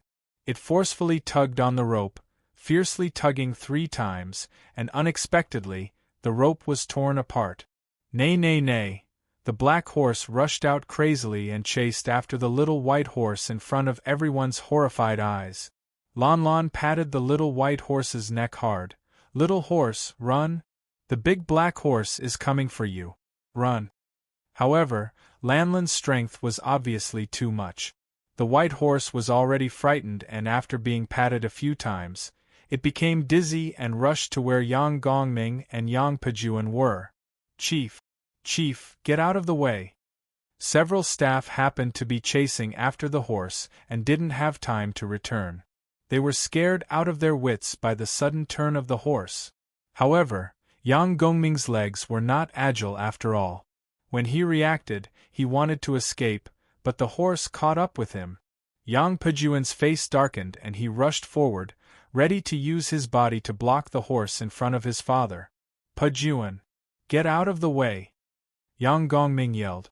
All of this happened in the blink of an eye and there was no time to think. At this moment, the little white horse's legs finally went soft. In addition, it was a little dizzy after being hit by Lon Lon. It directly fell forward, fell to the ground and slid for a distance. Lon Lon let out a soft ah and landed lightly. Her toes touched the ground and she was not hurt at all. Everyone just breathed a sigh of relief, and found that the chubby little girl was not in any danger when she got off the horse. However, the big black horse that caught up from behind made everyone unable to bear to look at it. "Lon Lon! Yang Gongming's heart was in his throat, but the little girl just stood in the direction of the black horse without any reaction. The little girl just looked curiously at the black horse that was rushing over. When the black horse was about to reach her, Lon Lon clenched her little fist and jumped at lightning speed. Bang! With a muffled sound, the little body collided with the chest and abdomen of the black horse. The black horse whined and flew backward. Nay! The black horse's body fell heavily on the muddy ground, raising a cloud of dust. There was a big bloody hole in its chest. Its 4 legs twitched a few times and the black horse was about to die. Little Lon Lon fell to the ground, covered with horse blood. She innocently stuck out her tongue and licked the warm horse blood on the corner of her lips. Bad horse, how dare you bully the little white horse? Lon Lon will kill you. There was a dead silence, except for the whistling north wind, which made everyone's ears hurt. Not only the staff, but even Yang Pejuan, who was used to seeing big scenes, was stunned and pale. Yang Gongming's eyes lit up as he looked at the little fat girl who was still confused, covered in blood and panting with anger. After a moment of shock, he showed a satisfied smile. After a while, the staff came up to deal with the unconscious white horse and the dead black horse. But everyone's attention was undoubtedly still on Lon Lon. The shock in their hearts almost drove them crazy. Was this a child who just entered kindergarten? They only heard that young Master Yang had extraordinary skills, but his daughter was too amazing. Lon Lon was a little unhappy. She pouted and walked in front of Yang Gongming.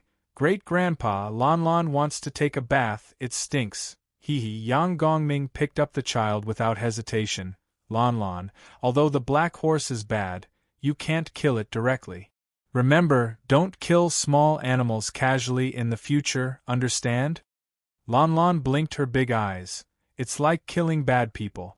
Dad said you can't kill people just because they are a little bad, you have to kill big bad people, right? Yang Gongming was stunned, but then nodded, yes. Lon Lon said, oh, as if she understood, then she clicked her tongue. Great-grandpa, the black horse is dead, let's eat the black horse's meat tonight. Everyone only felt a cold wind blowing past the back of their heads. Looking at the innocent little girl, many people began to feel numb in their legs. Chapter 1189. Night slowly fell in Zhonghai, outside a residence in the western suburbs. A pretty girl dressed in a black and white woolen dress stood by the roadside. As the weather was close to 0 degrees, the girl kept jumping on the spot, rubbing her hands and exhaling white-hot air.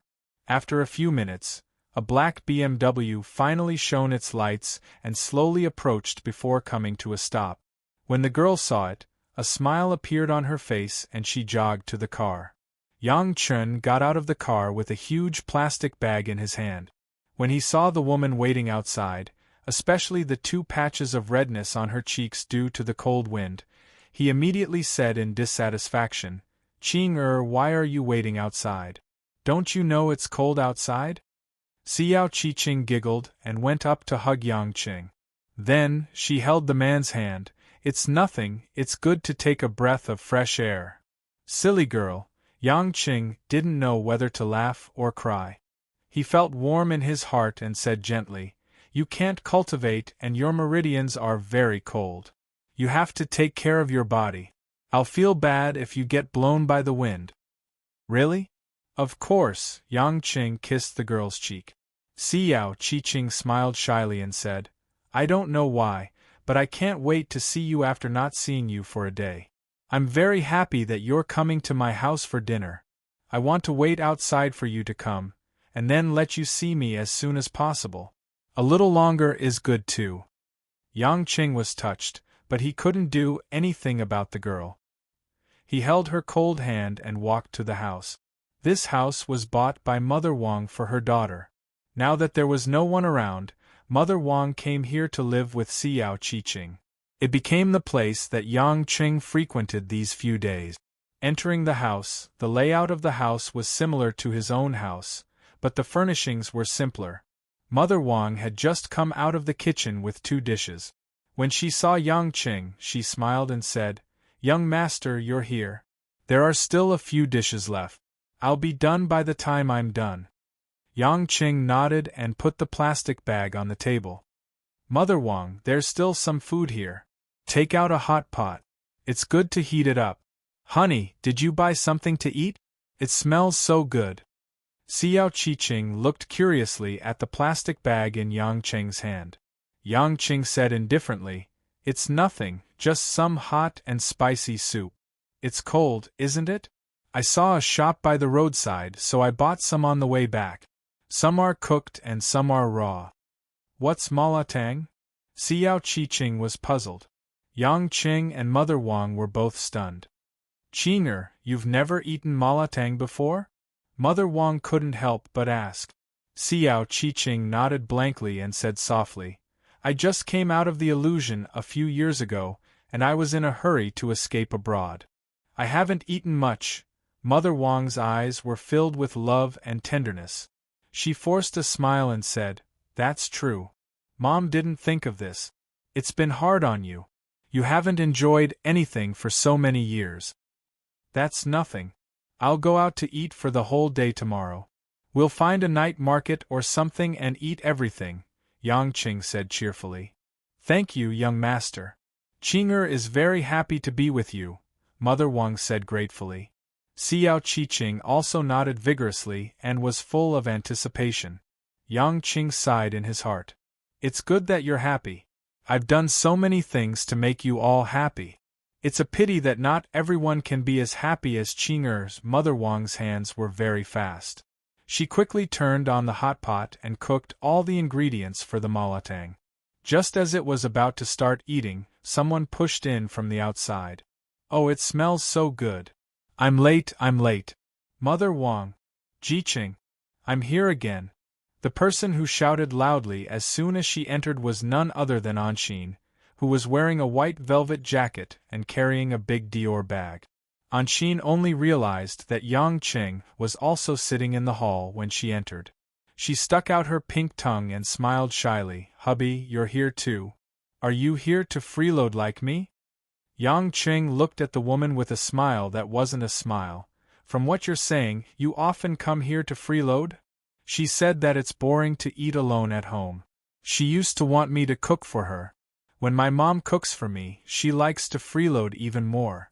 But I've been busy these few days, so I haven't seen her," Xiao Qiqing said. Mother Wang seemed to have known that as well. She said gently, "Young master, you might not know this, but Miss Anshin and Qing'er get along very well. She often brings Qing'er shopping, and even teaches Qing'er how to put on makeup. They're very close." That's right. I'm not just here to freeload." Anshin giggled as she placed the big bag of cosmetics on the floor. She then smoothly sat beside Xiao Qiqing. Yang Qing admitted that he wasn't very considerate towards the women. He didn't know who was closer to whom. But now it seemed that Qiang Wei and Mo Qianni living together would naturally be better. Anshin and Xiao Qiqing had similar personalities, so they got along very well. He didn't know how the other women would build their relationships in the future. But one thing was for sure, the atmosphere that was becoming more and more like a big family was what Yang Qing had been looking forward to. After they started eating, Xiao Qiqing and Anshin chatted nonstop. Xiao Qiqing didn't have any sisters to talk to about girls in the past. Although she was curious about women's clothing and makeup, she didn't know much about it. It just so happened that Anshin used to be a stewardess. She was born in a wealthy family and understood everything. She was lively and had endless things to talk about. The two hit it off as if they were biological sisters. Halfway through the meal, Xiao Qiqing suddenly thought of something and casually asked, "Anshin, where did you go a few days ago? I thought you went on a business trip to a faraway place." Anshin pouted. "Don't mention it. It was so annoying. I was dragged by the board of directors and dragged by my subordinates for meetings. My head was about to explode." "Did something happen to your business?" Yang Qing asked with concern. Anshin sighed. "Yeah. A competitor company got a clean energy hotel project after receiving investments from an overseas company. Our company has always been in the hotel and catering business. This time, their project got the support of the government. If we let them succeed, our stock will definitely fall. Is it that serious? Didn't the Liu family's assets belong to the Yin family? Is there still a company in Zhonghai that can compete with you? Yang Qing was surprised. Of course there is. Now, different companies are breaking up and merging. It's easy to form a new strong company. As long as you have talent and connections, nothing is a problem. Most importantly, their project has the support of the government, so we have to be extra careful when dealing with them. We still can't come up with anything until now.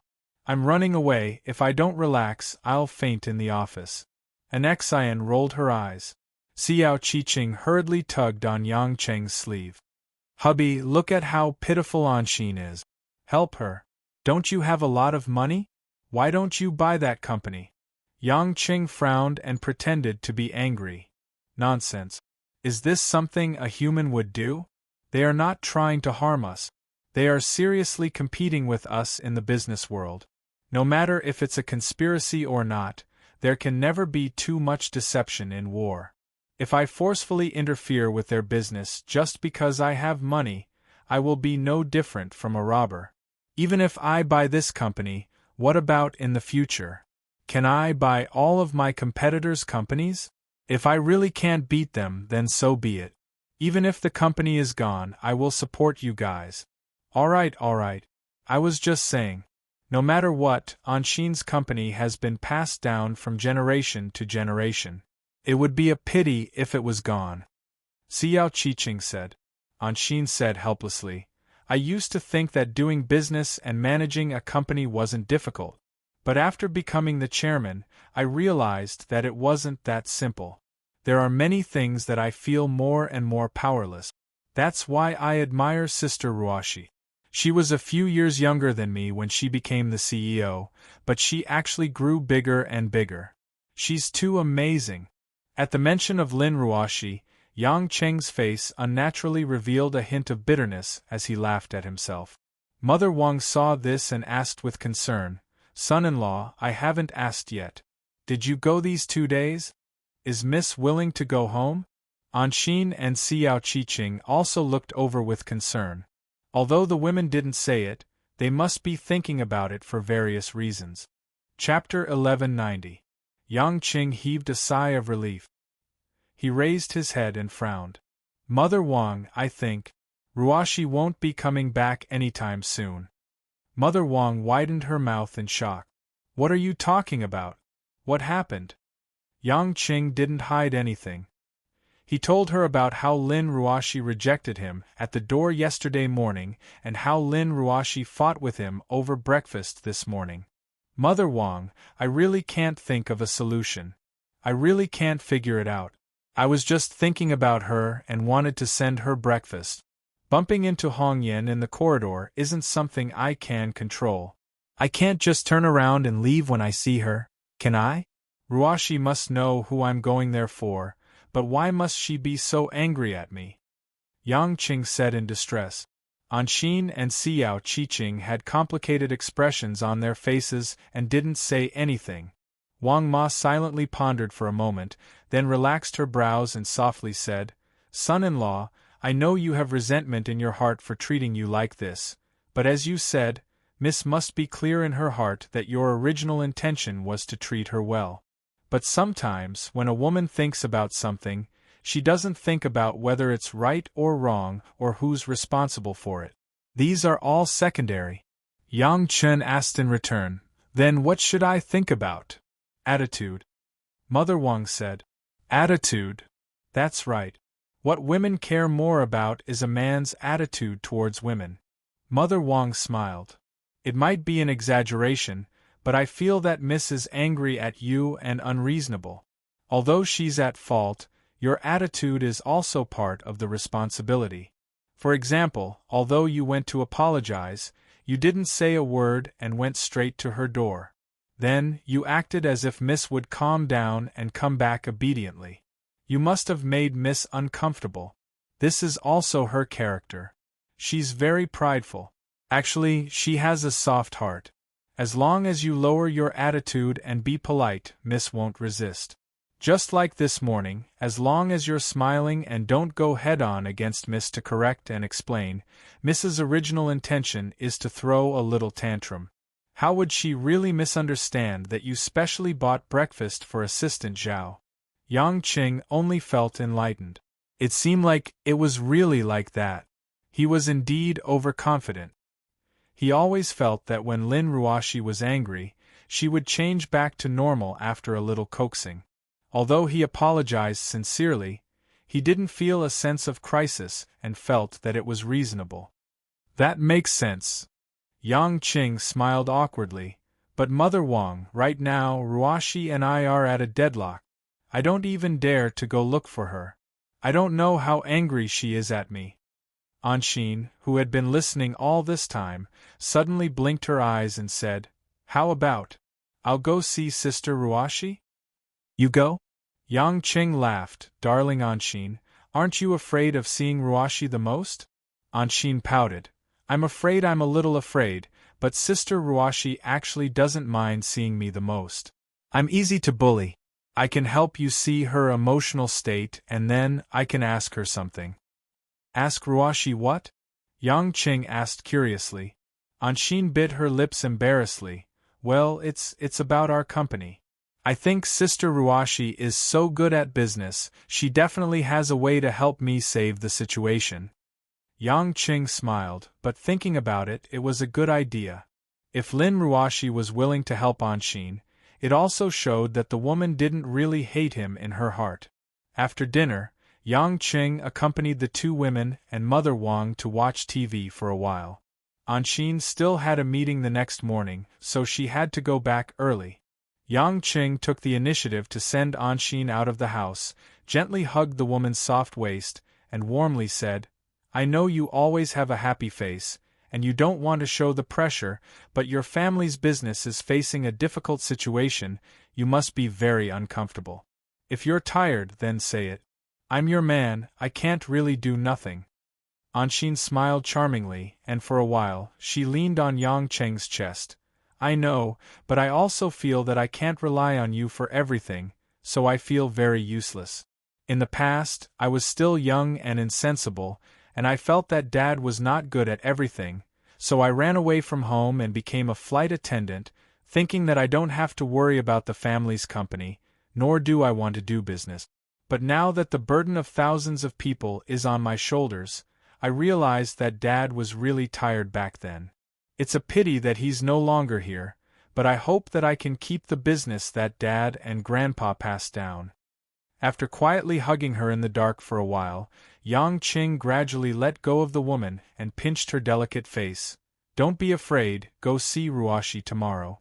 She's actually a little closer to you than to others.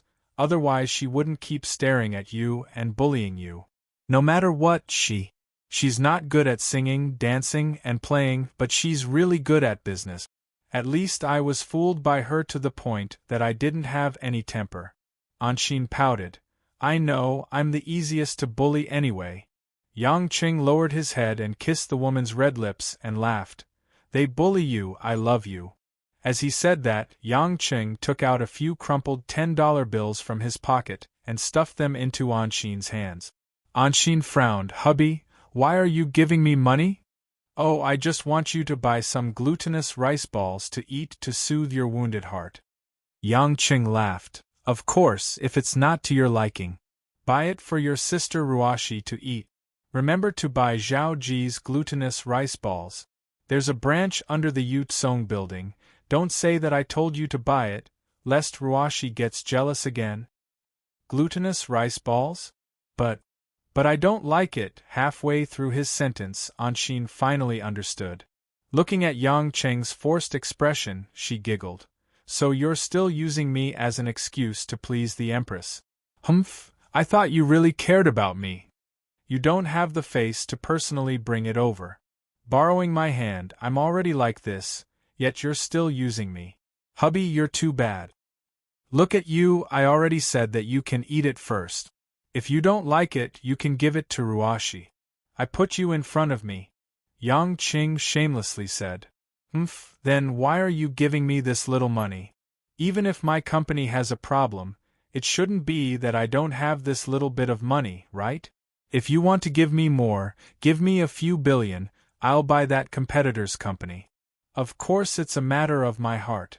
How much money is secondary. After all, it's my salary. Yang Qing reached out and patted the woman's butt. All right, baby, you should go back and rest. Good night. If he continued to stay like this, his face would turn red. Yang Qing quickly turned around and ran back into the house. Today, he had made up his mind to sleep in Xiao Qiqing's room. The next morning, on the top floor of Yulei International Building, there was a light knock on the door of the CEO's office. Please come in. Lin Ruoshi buried her head in her desk, staring at the densely packed graphs and all kinds of data on the computer screen. She had no intention of being distracted at all. After the door opened, Zhao Hongyan walked in and said with a smile, General Lin, Misson is here. She said that she has something to talk to you about. Misson? Which Misson? Do I have an appointment today? Lin Ruoshi finally turned her head in confusion. Zhao Hongyan shook her head. It's Miss Anshin from the In Group, No. Lin Ruoshi directly interrupted Zhao Hongyan's words and said coldly. Zhao Hongyan stood there in astonishment and was about to nod. Oh, yes. But at this moment Anshin, who was carrying a plastic bag and wearing a pink uniform, suddenly jumped out from behind Zhao Hongyan. Deng deng deng deng. Sister Ruoshi. It's me.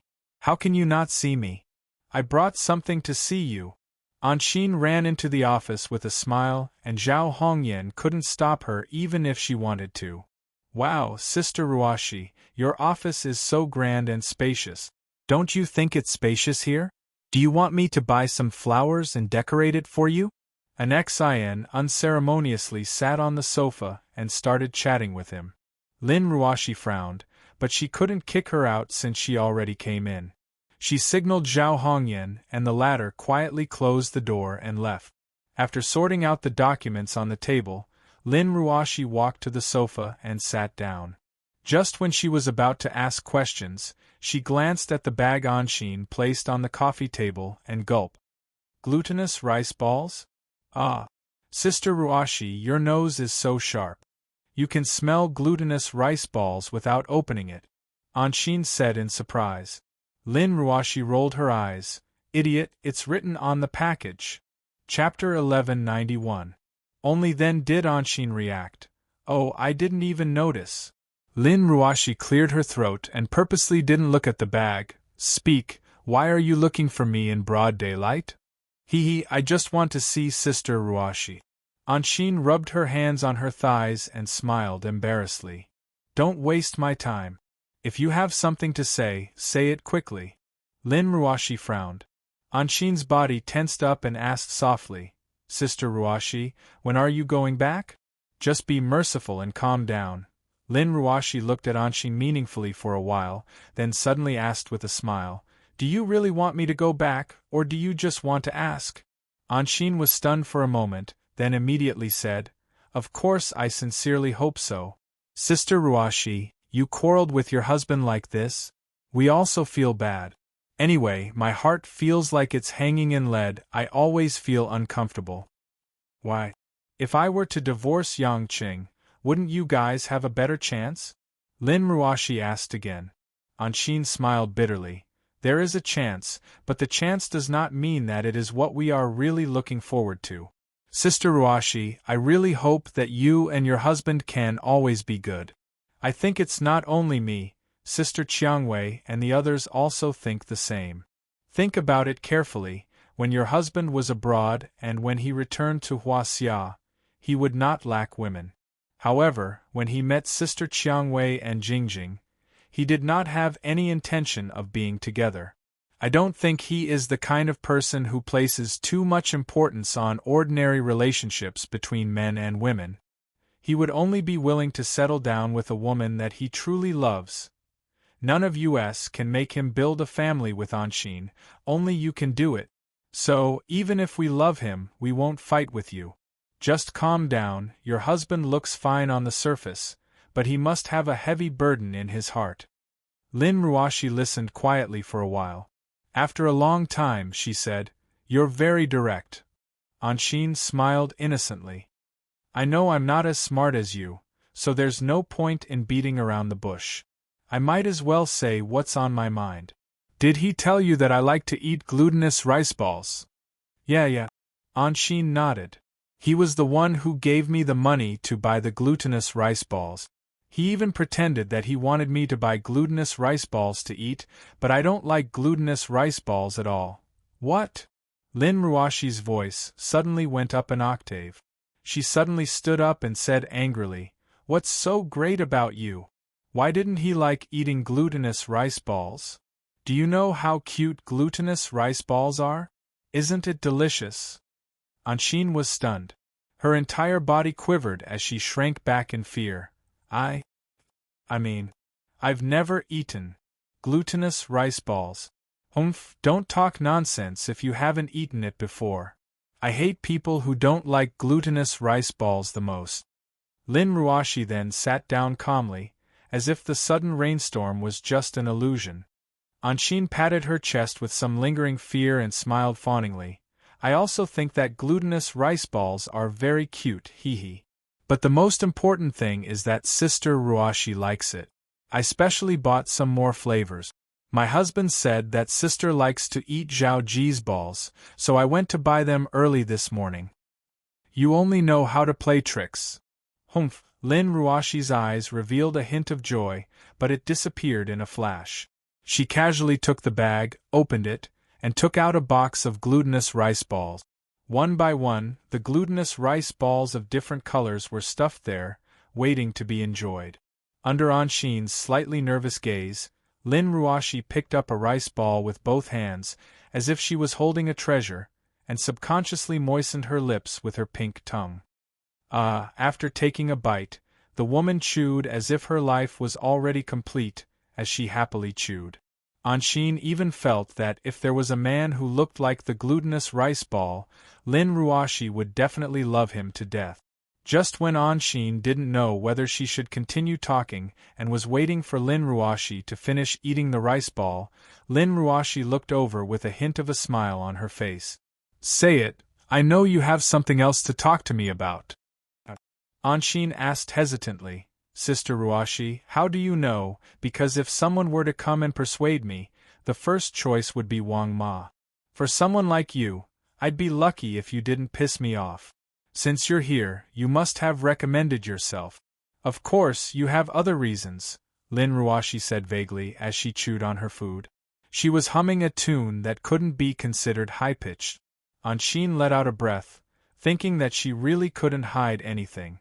Suddenly, she felt that Yang Cheng was too pitiful, dealing with this kind of woman. His IQ was worrying.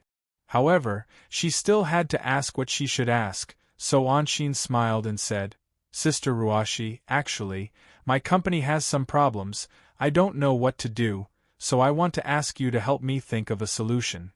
Lin Ruoshi turned her head and looked at Anshin. "Your group is mainly in the hotel and catering business, it's far from my industry, you're asking me?" "I really can't think of a solution," Anshin said pitifully. Lin Ruoshi continued to eat the rice ball. She didn't have any intention of stopping, she said vaguely. "Then? Tell me," Anshin hurriedly explained the problem she encountered. "I'm worried that when they make this clean energy hotel project a reality, we won't be able to turn the situation around. At that time, our main business will be inferior, and we will be beaten to the ground sooner or later." Lin Ruoshi listened quietly. She just happened to bite a glutinous rice ball clean, very naturally sucked her slender white fingers, and clicked her tongue. Lin Ruoshi looked at the rest of the pills in the box longingly. She decided to hold it in for the time being and said, "For a high-tech project like this, there must be a professional person in charge. Otherwise, it wouldn't be possible to operate efficiently. The director of this project is the soul of this project. He and his team are the core of the problem. If you want to interrupt their plan, you have to start with that project director." Anshin nodded. "I know that, But this is precisely the problem we are facing right now. The director of that project used to be from our group, but because he couldn't get an important position from my father, he went abroad to study. In the end, he was hired by their company, and he got a high return. This project is single-handedly controlled by that person. I didn't know about it before, but the old people in the company told me that this time, that person is obviously targeting our family. He wants to take revenge on us for not taking a fancy to his talent back then. Lin Ruashi revealed a look of understanding, thought for a moment, and said, "Seeing that you bought me the glutinous rice ball, I can teach you a way, but whether or not you can succeed will depend on your courage and luck." Anshin was startled. She blinked her eyes. "Sister Ruashi, do you really have a way?" "I just finished speaking. It's not like it's a particularly thorny problem. Everything depends on the opponent to judge the difficulty. Your opponent is just a proud and arrogant person, greedy for glory and splendor, a narrow-minded person. This kind of person is very easy to deal with." Lin Ruashi said. Anshin had a puzzled look on her face. "Is it that project director? It was very annoying. But he is deliberately dealing with us, and we are at a disadvantage right now." Lin Ruashi shook her head. "Let me ask you, how much did the other company give him? After the implementation has achieved results, give him the position of vice president of the company, and 20% of the project's dividends is already the limit," Anshin said. Lin Ruashi said, "Then if you want to poach him from the other company back to the family group, what kind of price do you need to pay?" Anshin frowned. "Sister Ruashi, are you talking about recruiting him back? Then, I'm afraid it's very difficult. He hates our family so much." "You're wrong. People have flaws, and in the business world, it's even more difficult for people to be perfect. Talent would never be a match for wealth. If you lose to talent, it's just because you don't have enough wealth. Therefore, from ancient times until now, businessmen have only heard of businessmen chasing after profits, and no one has ever said that businessmen chasing after people." Anshin was a little dazed when she heard this and asked blankly, Then, Sister Ruashi, what price do you think I should pay? Let him bring his team back to our company?" At this point, Anshin suddenly realized that Lin Ruashi's eyes were looking at her strangely. Suddenly shocked, Anshin covered her chest with her hands and said timidly and sorrowfully in fear, You can't be asking me." Chapter 1192. What do I want from you? Lin Ruashi was shocked by Anshin's reaction. Anshin said with a serious face, "Sister Ruashi, although I admit I have wronged you, but I'm not the kind of woman who seduces men. I take relationships very seriously. If you want me to sell my body to get this project back, I will never do it. I think, no matter how much you don't like me, even if I'm stupider than you can't treat me like a fool." Lin Ruashi finally understood. After coming to her senses, she silently cursed under her breath. "What kind of thinking is in your head? What did I say? Besides, do you think you can get it done by selling your body? You're too naive, aren't you?" Anshin suddenly came back to her senses, and her face suddenly turned red. Then what do you mean?" Lin Ruashi sighed. "What I mean is, think about what you can give him." Anshin replied with an thought carefully for a while, and shook her head. "I think the conditions I can give him are similar to the conditions he's getting now. This is a project worth more than 2 billion, and once he starts the project, he will become a billionaire, and there's also the position of executive vice president. I really can't give him any more, or else he will become the chairman." Lin Ruashi had already expected this, so she didn't find it strange. She said again, "Then did you get someone to contact him and ask him what conditions he wants to return to the group?" "No, there's no way we can talk about it. They don't even want to talk about cooperation, and we really can't give them more than that," Anshin said helplessly. Lin Ruashi nodded. "If that's the case, then send someone to contact the person in charge, and directly ask him what conditions he wants to return to the group." Then isn't he asking for an exorbitant price?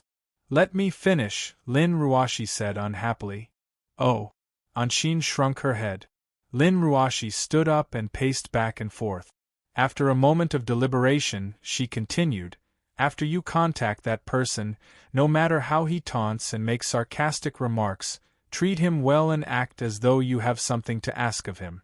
Then, no matter how high the price is, except for the condition of replacing you as the chairman, which is purely a joke, you must accept the company shares, positions, dividends, whatever it is. Then isn't that? Anshin was about to speak again. Let me finish. Lin Ruashi was displeased at being interrupted again. Oh, Lin Ruashi sighed helplessly and continued, as long as you agree to his conditions, no matter how exaggerated it is, you have to meet him and sign the contract. You will find him in a very secluded place and let him let down his guard. As for you, you will personally go there and negotiate with him in private. You must remember to dress up nicely. The more attractive you are, the better. Also, when you meet him, maintain a victorious smile, as if you have a good time working with him. When he is about to sign the contract with you, as soon as he starts to write, you have to interrupt him and tell him that you feel that it is inappropriate and that you regret it. Hearing this, Anshin was confused. Sister Ruashi, if that's the case, then wouldn't all of my efforts be for nothing? He will only be angrier and want to take revenge on us. Lin Ruashi smiled mysteriously. Of course it's not that simple. Before you do all of this, you have to first bribe some reporters and editors from the financial media. What for? Anshin was puzzled. Of course it's for the scene of you signing the contract. We'll set up cameras around the area and take photos to promote it. The photos used must be the scene of him signing the contract, Lin Ruashi smiled. Anshin pondered for a while and finally figured out the crux of the matter. Her small mouth opened wide and her almond-shaped eyes widened. Oh, I get it. If that's the case, that person won't be trusted by his company anymore.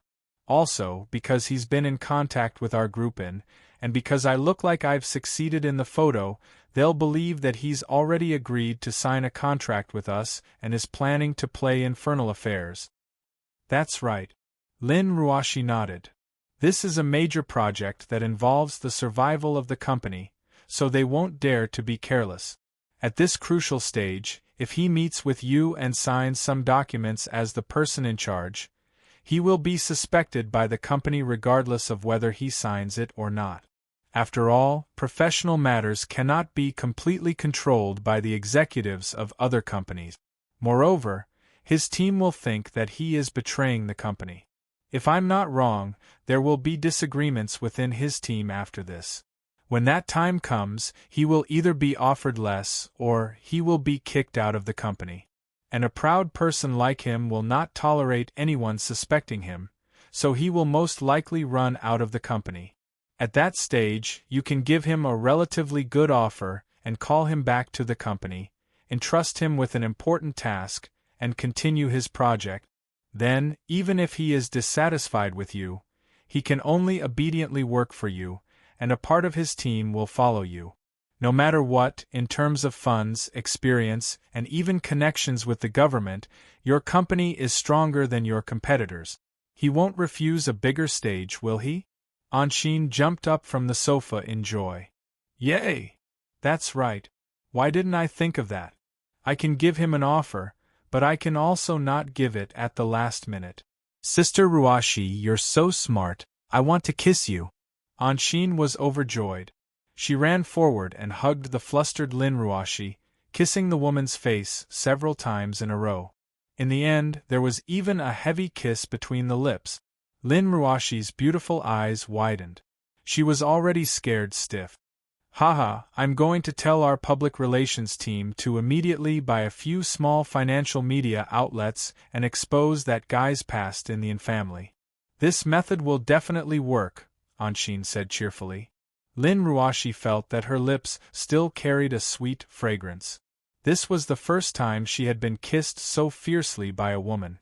Her face couldn't help but turn red, feeling embarrassed. Hearing Anshin's words, he immediately rejected it. No.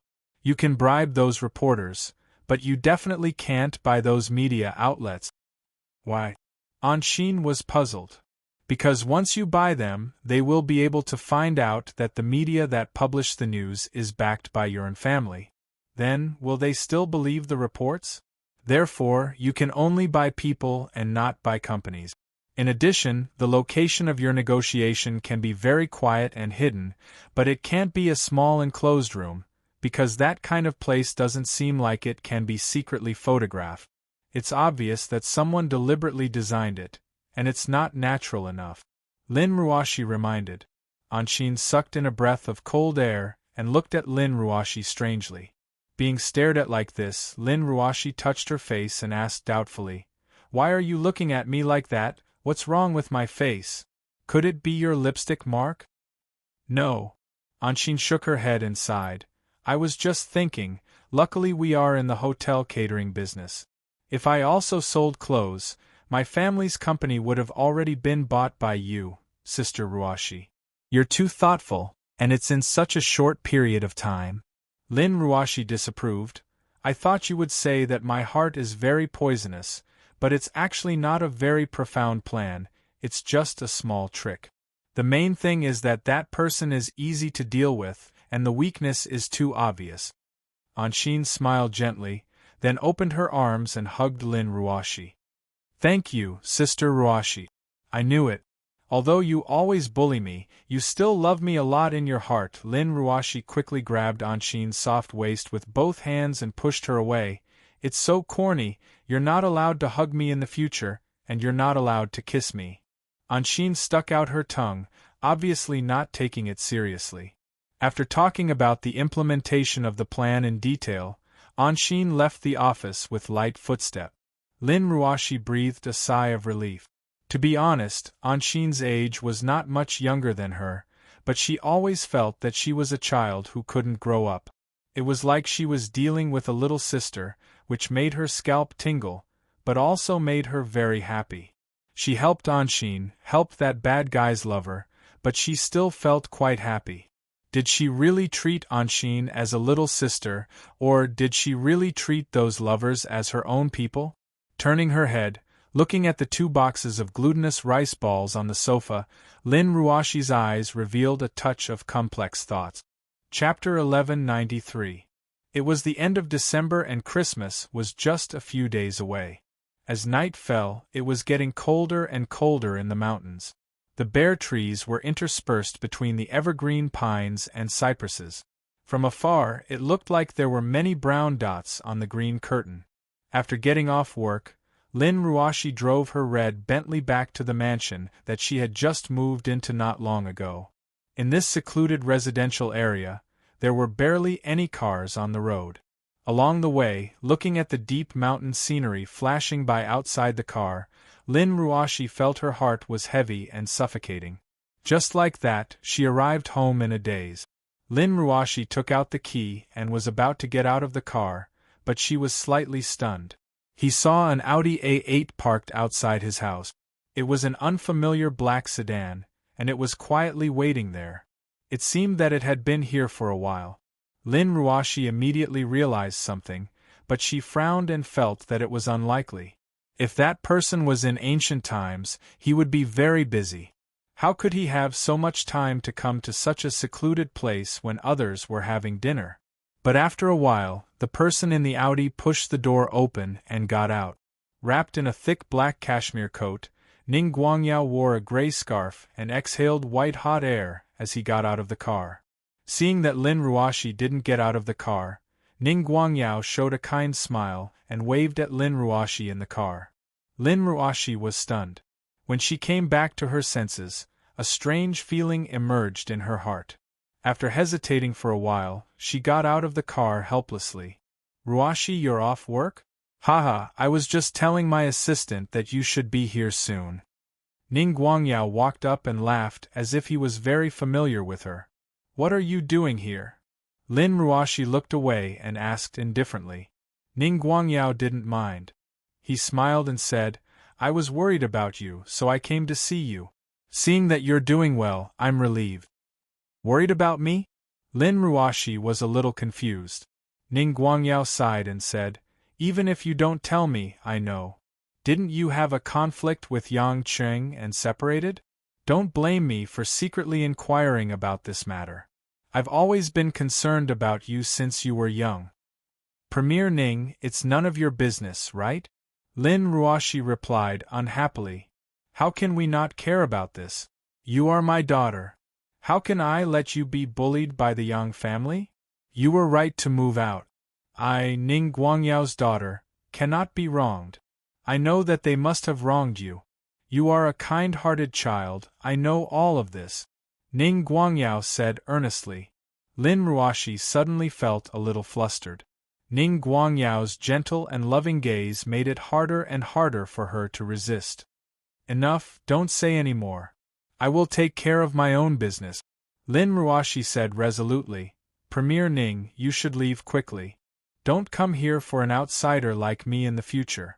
Ning Guangyao's face turned pale. Child, I really want to care about you more. Are you really not willing to say a few more words? Lin Ruoshi remained silent and bit her lower lip. At this time, an assistant wearing a suit walked up from behind Ning Guangyao.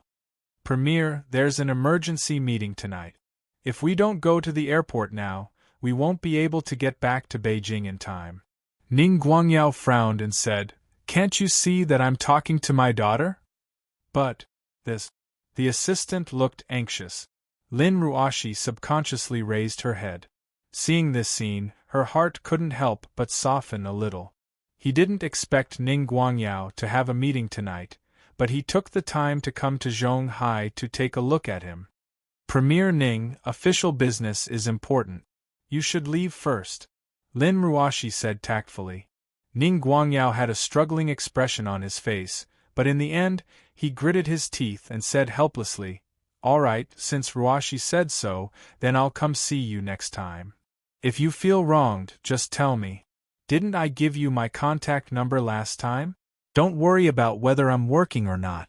No matter how busy I am, it won't be too much of a burden for me to do something for you. If you can contact me on your own, I will be very, very happy, really. Looking at Ning Guangyao's extremely expectant eyes, Lin Ruoshi couldn't resist and nodded slightly. However, Ning Guangyao was overjoyed. Then Dad will go back to Beijing first. If you have time, come visit the Ning family. Dad said last time that if you want, I can give the entire Ning family to you. Dad is not talking nonsense, it's true. Premier Ning. Lin Ruoshi's body trembled a little. She tried her best to control herself and said, Don't say any more, let's go. Ning Guangyao smiled awkwardly and nodded. He walked towards the car, looking back every few steps. After a while, the Audi finally slowly drove away from the house, and gradually drove away on the mountain road. Lin Ruoshi felt like she was collapsing. Ever since she cultivated the cultivation technique given by Yang Qing, she rarely felt so tired. She gently held onto the car, let the cold mountain wind blow her bangs on her forehead, and looked up at the misty sky. Unknowingly, after a long time, she felt that the rims of her eyes were a little moist and cold. Lin Ruoshi reached out to wipe her tears, took a deep breath, and walked into the house. At the same time, in the busiest night market in Zhonghai, Yang Qing was strolling around with Xiao Qiqing. Yesterday, he promised to take the woman out to eat all kinds of food that she had never eaten before.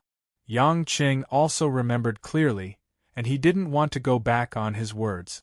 For Xiao Qiqing, the bustling night market had always been something that she had always wanted to visit, but she was a little afraid of it. This was because there were too many things that she didn't understand in the secular world, and she didn't know what some of the snacks were. Every time she encountered a store that she was interested in, Xiao Qiqing would stop and let Yang Qing buy it for her to taste. If it was delicious, she would eat a few more mouthfuls. If she didn't think it was good, she would let Yang Qing eat it all. Yang Qing also had a big appetite, and he didn't mind at all. He wasn't picky at all. Looking at Xiao Qiqing's blissful smile, Yang Qing also felt that everything was worth it. Thinking of the time when he brought Lin Ruoshi out to eat crayfish, Yang Qing couldn't help but sigh. If Lin Ruoshi knew about this, she would probably glare at him again. When walking out of a donkey stew shop, Xiao Qiqing found it a little difficult to eat the big thing in her hand. Holding the stew, Xiao Qiqing looked at Yang Qing cautiously. Did I bite it? Yes, eat it. Let's see if the weird name you mentioned is delicious. Yang Qing laughed. Xiao Qiqing swallowed her saliva, opened her mouth, and took a small bite. Hey, why are you so gentle? If you bite so little, how can you taste it? Eat the entire cake and meat, and open your mouth wider. Xiao Qiqing looked at the crowd walking around her with some worry, and said, If I open my mouth too wide, will it be ugly? On this street, Yang Qing was amused. He was afraid of losing face, so he simply took the stew from the woman's hand, opened his mouth wide, and took a bite, then returned it to Xiao Qiqing. All right, beauty, I'll eat too. You eat too. If you feel embarrassed, I'll lose face with you. Xiao Qiqing giggled, and without any scruples, she opened her mouth wide and began to bite. Although the taste of this Hebei snack was ordinary, the taste in her heart made the food taste much more delicious. Just as the two of them were chatting and laughing, not long after, Yang Qing frowned and stopped in his tracks. Xiao Qiqing stood still. Hubby, what's wrong? Yang Qing clicked his tongue in annoyance, turned around, and looked at the two figures following behind them.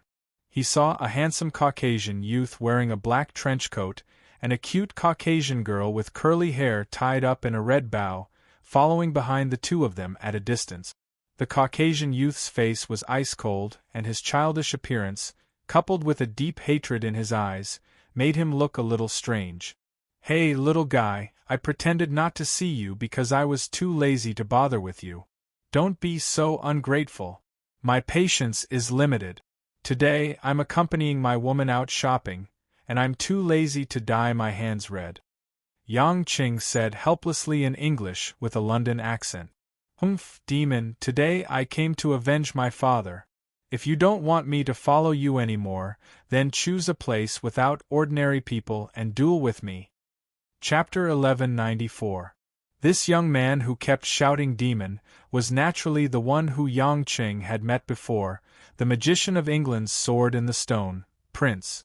Because his father, Les Winter, was killed by Yang Qing back then, the young man's desire to avenge his father had never stopped. Even after witnessing Yang Qing's strength in France, he still had no intention of giving up. Although Yang Qing knew that the Sword in the Stone's people had come to Huaxia, he didn't expect that this little guy would come with his little fiancée, Emma, to cause trouble for him. Hubby, who are they? Why do they want to duel with you? Xiao Qiqing was confused. Ignore them, let's continue shopping. Yang Qing held the woman's hand and continued to walk towards the night market. But Prince didn't have any intention of retreating. He followed closely with Emma.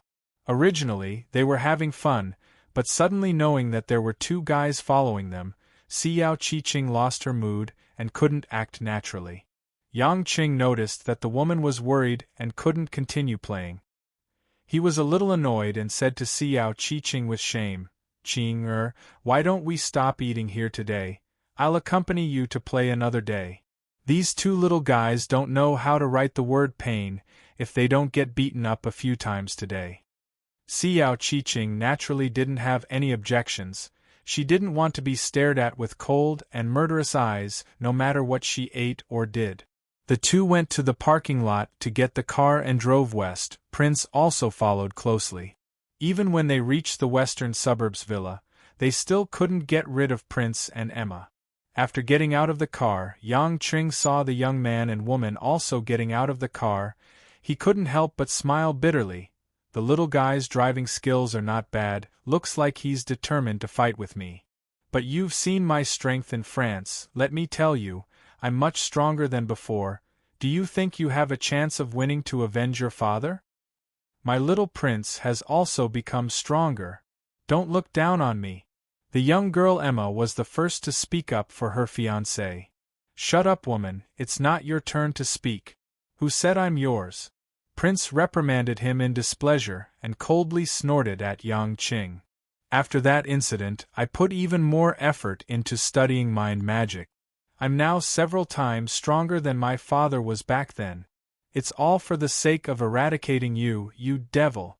Yang Qing said with a strange smile, "Your sword in the stone didn't come to Huaxia to seek revenge. I think you two came here secretly, didn't you? Aren't you afraid of being lectured by your organization's officers?"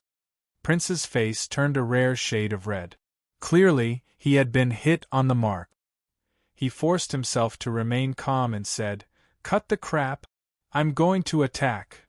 As soon as he finished speaking, Prince spread open his arms, and a dazzling halo quickly appeared around his body. It was like the Buddha's halo of the mythical Buddha, and also like the brilliance of sunlight that lingered after being scattered. Yang Qing blinked his eyes in surprise. Magic was not an Esper ability. This method of using energy was extremely pure manipulation of various elements, and through the application of the laws passed down from generation to generation, one could achieve one's own goal. Therefore, the biggest difference between a magician and an Esper was that they didn't need to make many changes to their own bodies. What was important was their mental strength. This also caused many magicians to be born with extremely high talent in magic and progress at lightning speed. Prince was a good example. Compared to the last time in France, the magical elements he could manipulate were much stronger this time. Indeed, as he said, he was already several times stronger than his father was back then. Unfortunately, Yang Qing's progress was much faster than this little guy's. If Yang Qing was still at the innate stage, he might have had a lot of trouble. But now, he had rapidly crossed the soul-forming stage and entered the tribulation stage. His primordial spirit had long become so strong that the Western magicians couldn't even imagine it. This kind of mind control magic was just like scratching an itch through a door. After leisurely casting a shield of heaven and earth to protect Xiao Qiqing, Yang Qing directly walked toward Prince. With an excited look in his eyes, Prince activated his mind control magic. His blue pupils began to emit a platinum-colored glow.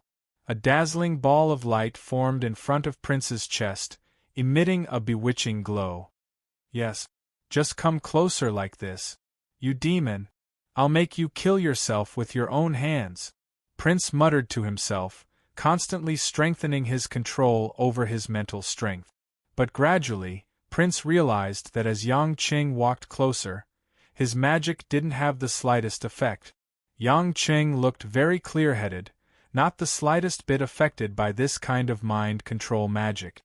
When Yang Qing completely stood in front of Prince with an evil smile on his face, Prince's hands trembled, and he finally couldn't continue casting his magic. How can this be? How can you?" Prince's face was pale, and a sense of despair emerged from the bottom of his heart. Before coming to look for Yang Qing privately, the young man felt that no matter how bad he was, with his current strength, he should be able to cause a lot of trouble for Yang Qing. However, in the current situation, it was as if he was playing a ridiculous game of house. This monster was actually completely unaffected by the mind control magic. Yang Qing sighed slightly, and with a big hand, he directly grabbed Prince by the collar and lifted him high in the air. As if he was lifting a little chick, Yang Qing stared at the young magician whose face was starting to turn green, and grinned. "You should be glad that you didn't meet me from back then. If it were 2 years ago, I would definitely eliminate a little fellow like you who came to seek revenge for your father." What do you want?" Prince said with a trembling voice, but his eyes were full of unwillingness. Just as Yang Qing was about to speak, the girl who had been quiet all this while, Emma, suddenly moved swiftly. The seemingly gentle and quiet Emma's eyes flashed with a green light, and she suddenly let out a low growl from her throat. Like a ferocious beast, her body was like a heavy cannonball, pressing down on Yang Qing. Whoosh! The girl's seemingly slender arm somehow emitted a vigorous power, bringing with it a wild gust of wind as it fiercely chopped down on the arm that Yang Qing was using to grab Prince.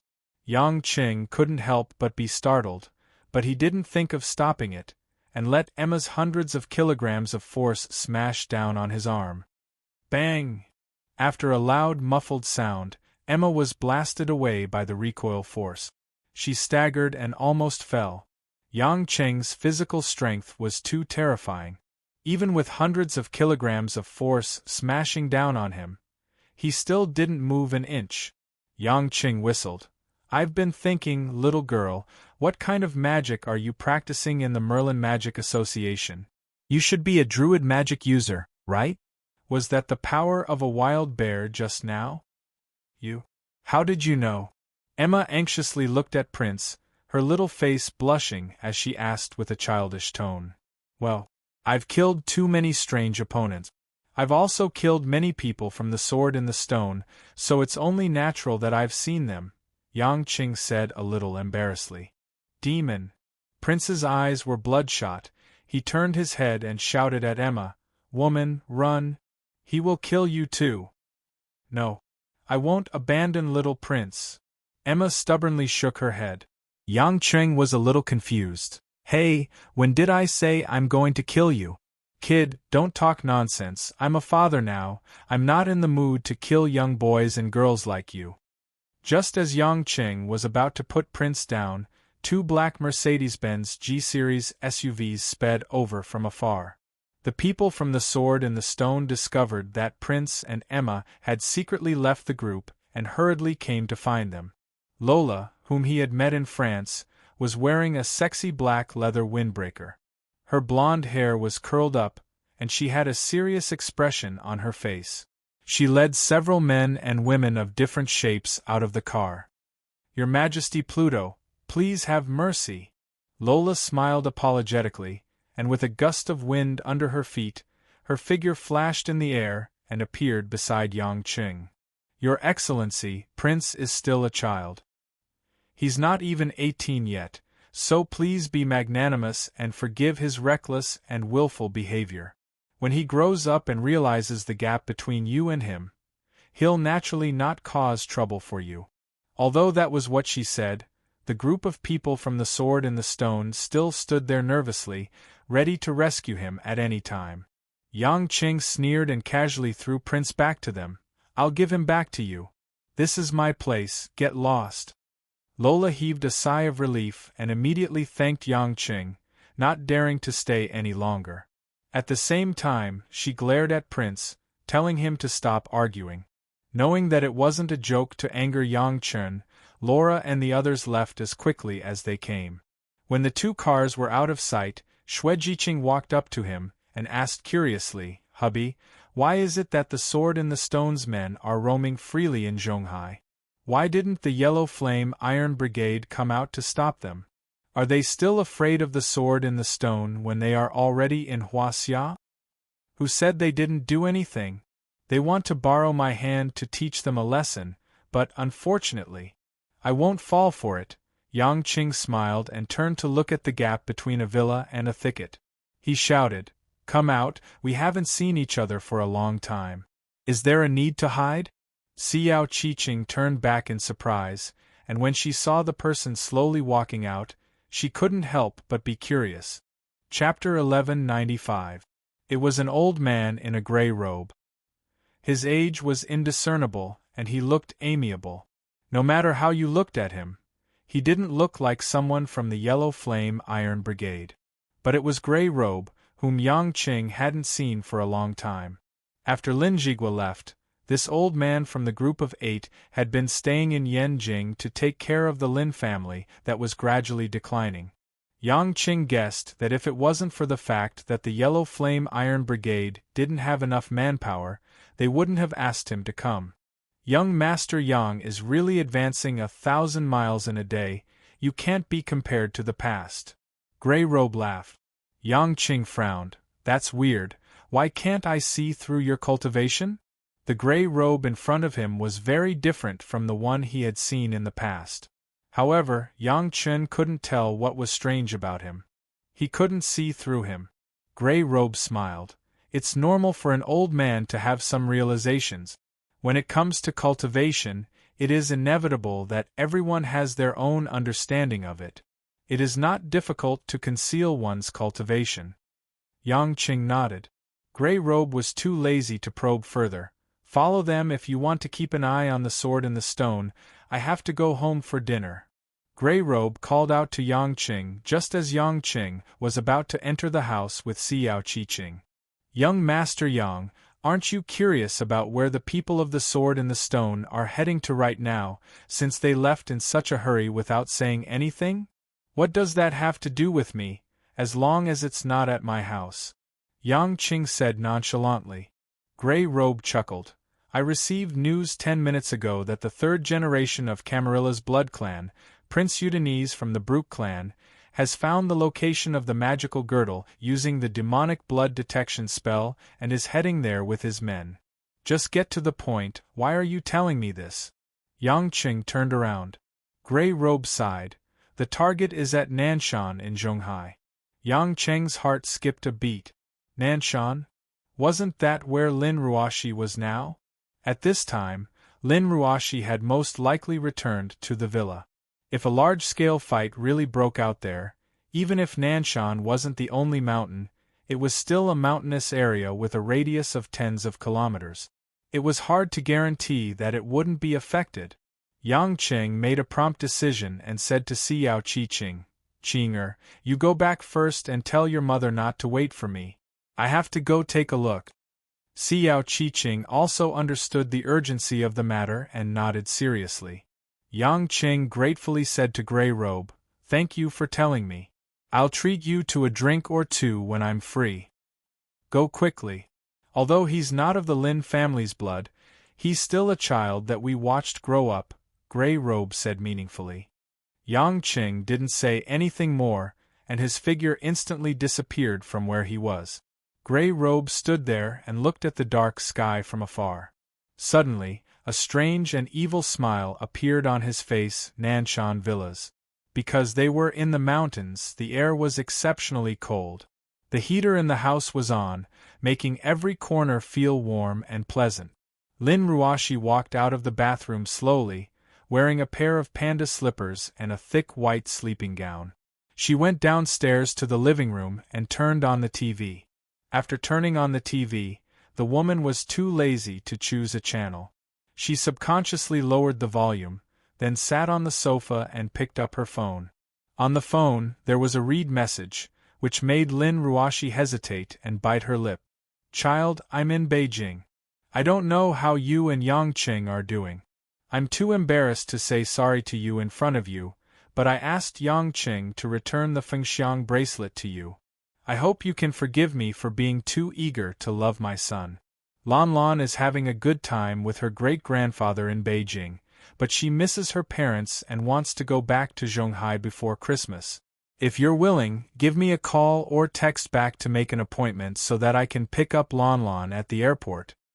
Guo Xuehua's message had already been sent in the afternoon. However, Lin Ruoxi still hadn't decided how to deal with it.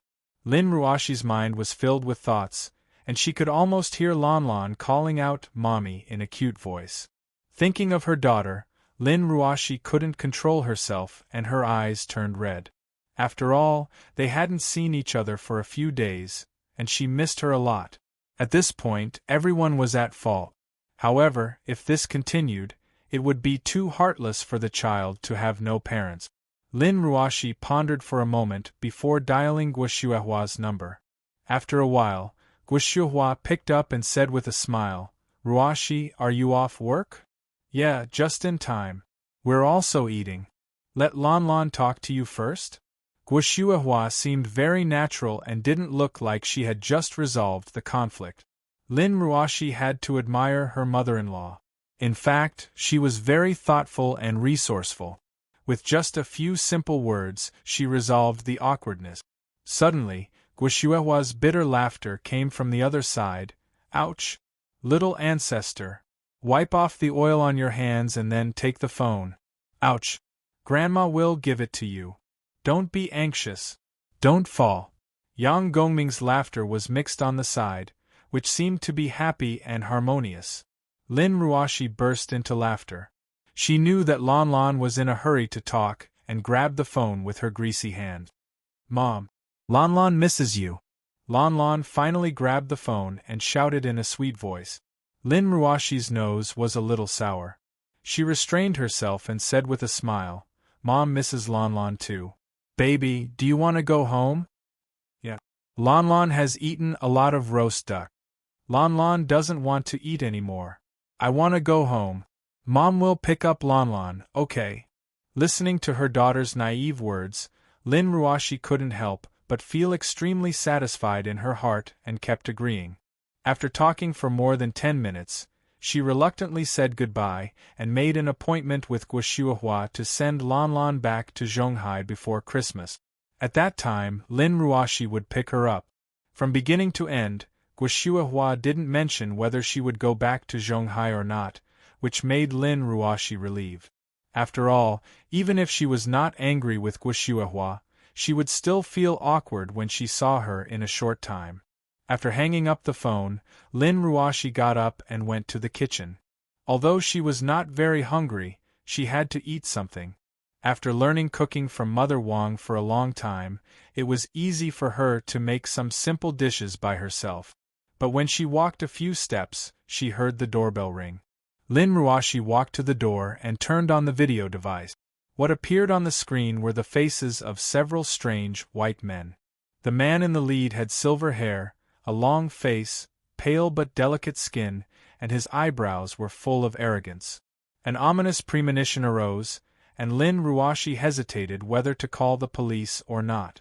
These people were dressed in retro clothes, all black cloaks and leather jacket. No matter how she looked at them, they didn't look like good people. But before Lin Ruoshi could think about it, the silver-haired man suddenly showed a disdainful smile, stretched out a hand, and gently touched the safety door in front of him. Bang! The specially made protective door at the entrance was like a fragile paper door that could not withstand a gust of wind. It was actually shaken open by a strange force. Lin Ruoshi was shocked and quickly ran a few steps, looking at the men in black who walked into the house one after another in panic. The silver-haired man glanced at Lin Ruoshi.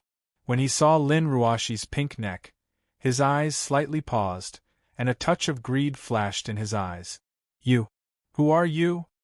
Lin Ruoshi tried to calm herself down. No one answered, and the silver-haired man ordered in ancient English, "Around this house, inch by inch. Quick." "Yes." The group of black-clothed men were like several black whirlwinds, moving extremely quickly in the entire room, like many black shadows. Lin Ruoshi looked at the mess in the house, and her face was drained of blood from anger, but she didn't dare to make a sound. Just at this moment, a strange laughter came from outside the house, and several figures descended like night demons, teleporting into the house. The man in front had long black hair tied into a ponytail, and a handsome face. He looked around 20 to 30 years old, and his suit was embroidered with retro golden patterns. "Udinese, thank you for your demon blood detection, it saved us the trouble of searching," the man teased. The silver-haired Udinese didn't find it strange at all. What a dog-like nose, Heinholz. Why are only the Lezen people here? Where's Raphael? Heinholz laughed sinisterly. We don't need our leader to deal with you guys, we must get the magical girdle. Chapter 1196. With Heinholz's firm stance, the dozen or so vampires of the Lezen clan and the dozen or so vampires of the Brook clan began to show their killing intent. The true nature of the blood breeds had been revealed. Their fangs extended out of their lips. Outside the window, in the darkness of the night, in the middle of the gloomy forest, a large number of dark creatures were like a nightmare. Lin Ruoshi stood in the middle of the living room in fear. She wanted to scream, but she covered her mouth with her hand and tried her best to close her eyes. She didn't even dare to watch horror movies since she was young. How could she withstand the sudden intrusion of so many vampires? Why are you so anxious when you haven't found the magical girdle yet? Udinese mocked. Heinholz snorted. Don't pretend. You can't be wrong with the detection spell you cast with the sacred weapon poison bottle. Since you didn't find it in this house, it should be under this house. As Heinholz spoke, a huge blood-red light blade that was 5 or 6 feet long and more than 2 feet wide appeared in his hand. Black mist swirled around it, making the entire blade of light look extremely majestic. Get out of my way! Blood slash! Heinholz's hand that had turned into a giant blood sword slashed down. Boom! The entire house emitted a strong blood-red light that shot out from all the windows and doors. The violent airflow blew all the furniture downstairs into a mess. Under the effect of the advanced blood rupture slash, the center of the hall was cleaved into two. Lin Ruashi stared at the scene in front of her in shock. The marble floor of her house, together with the soil a few meters below it, had been split open. A 3 to 4 meter wide trench had suddenly formed in the ground. Amidst the flying dust, at the bottom of the ravine, half of a shiny golden ribbon-shaped object had already been revealed. The strange thing was that the golden girdle was covered in a layer of light even though it was buried underground. There wasn't a single speck of dust on it. All the blood-breeds had a fanatical and greedy look in their eyes, because the pattern on the belt was exactly the same as the one depicted on the Venus charm belt totem in the ancient documents of the blood-breeds. It's really here, haha. The divine artifact, the magical girdle. Udinese couldn't hide his excitement, but he didn't go down to snatch it. What are you laughing at? It's not for you. Udinese, I know you Brook warriors are brave, but we, Ryazemba, have a better chance of winning than you. Heinholz, the Brook clan isn't afraid of you if you want to fight. But before that, shouldn't we get rid of those despicable humans? Udinese snickered. Heinholz snorted. Let's see if your men are faster or if our men are ruthless enough. The two of them simultaneously made a command gesture unique to the Blood Clan, and the few high-level Blood Clansmen behind them all dispersed. Almost in the next second, screams of human beings could be heard coming from the surrounding woods near the parking lot. They found us. Kill all the Blood Clansmen. No one knew who shouted, but the response came one after another. Different organizations from all over the world gathered around the South Hill Villa. The humans who came to snatch the magical girdle began to fight back. They had originally wanted to take advantage of the bloody battle between the two clans sent by the Blood Clan and then reap the benefit. However, they had still underestimated the people sent by the Blood Clan this time. Not to mention the princes like Udinese and Heinholz, even the dukes and marquises from the Blood Clan were more terrifying than they could imagine. All sorts of mutants and secret skill masters formed an alliance to fight against the high-level Blood Clansmen. Unfortunately, the humans were no match for the Blood Clansmen. Normal elemental damage was negligible to the Blood Clansmen, who had tough skin and strong regenerative abilities. Almost every mutant who tried to fight back would have their necks bitten off by the Blood Clansmen and their hearts pierced by the Blood Clansmen. In the blink of an eye, the villa turned into a slaughterhouse. Blood flowed all over the ground, emitting a pungent stench. Lin Ruashi felt nauseous when she smelled the stench of blood. However, the Blood Clansmen's eyes turned red with excitement. 3 dukes, 8 marquises and an earl from the blood race. Udinese, is the Camarilla so afraid of Savath? Why did they send so many masters? Heinholz looked at the massacre with interest. Afraid? What are you talking about, Heinholz? Didn't you bring Rashik and Sokka too? They're much stronger than my 3 dukes. Udinese mocked. Heinholz smirked and glanced at Lin Ruashi, who was trembling in the living room. This human woman tastes good. Heinholz licked his scarlet lips. Udinese frowned and appeared behind Lin Ruashi in a flash. Lin Ruashi felt a chill on her neck and Udinese grabbed her throat from behind. Then, Udinese lowered his head and sniffed Lin Ruashi's neck. The green veins could be seen clearly. Udinese breathed in intoxication as if he smelled some century-old wine. Tears rolled down Lin Ruashi's cheeks. Even though she had the inner force of the peak-acquired stage, She was no different from an ordinary person in front of a third-generation blood prince who had the power of a demigod. The defenseless woman could even imagine that if she tried to resist, her neck would be bitten off. Death was so close to her at this moment, but Lin Ruashi's mind was filled with other thoughts. How long would the person she loved be sad if she died? If his daughter knew that he was dead, would she cry non-stop?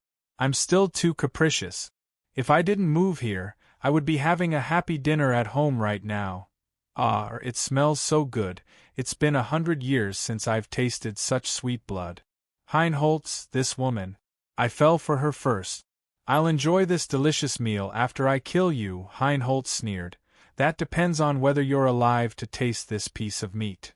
Then, a ball of dark red demon flame ignited on Heinholz's hand. It wasn't surprising for a third-generation blood prince to be able to control a demon flame that was of a higher level than the blood flame. The dark red demon flame danced like a devil. The moment it ignited, it devoured the ceiling and the structure of the house. Without a doubt, the entire house would be vaporized if the demon flame engulfed the house. But Heinholz didn't care about destroying the house. Sokka, Rashik, bring your men and have some fun with our Camarilla brothers. I'll deal with Sir Udinese. Yes, Your Highness. The human mutants outside were all massacred. Next, the two groups of blood race were ready to fight. The two black-robed vampire dukes responded and immediately took action. They led their clansmen and began fighting the dukes and marquises of the Brook clan. For a moment, the scarlet blood art and the dark, violent shadows fought fiercely. They flashed in all directions of the villa, and the sound of collisions never stopped. Udinese, take this. Bloodthirsty demon flame. Heinholz appeared in front of Udinese in the blink of an eye and punched Udinese's face with the bloodthirsty demon flame burning on his fist. This kind of transcendent blood art could already devour the blood essence of a blood prince, let alone an ordinary blood tribe member. There was no way they could resist it. Udinese tossed Lin Ruashi aside. He didn't want his prey to be sucked dry. Lin Ruashi was thrown to the side like a doll.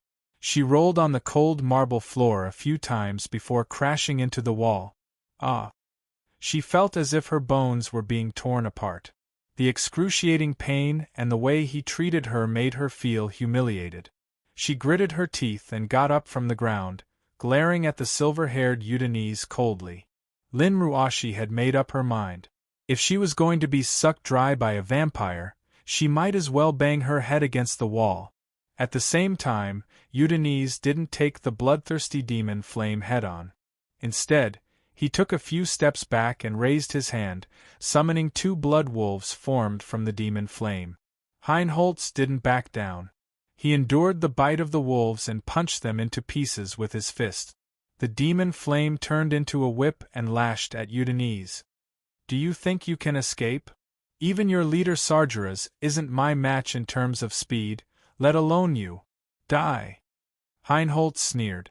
Udinese's face was as dark as ink. The demon flame was getting closer and closer to him. Even though he could predict it, Heinholz would still be able to kill him due to his speed. Don't get too full of yourself. Udinese took out a small bronze bottle from his sleeve and turned around to face the demon flame whip. The mouth of the bottle instantly turned into a ball of black energy that sucked the demon flame into the bottle. Chapter 1197. Poison bottle? Damn it! Heinholz cursed as he watched his demonic flame being sucked away. Most of the 13 holy artifacts of the Blood Clan were in the hands of the princes.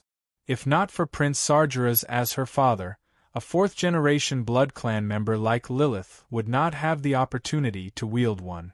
Coincidentally, Prince Udinese owned one of the holy artifacts, the poison bottle. It was an ancient, bronze-colored ball-shaped bottle with a long, thin tube and a disc-shaped opening at the top. There was nothing special about it, but it had a mysterious function.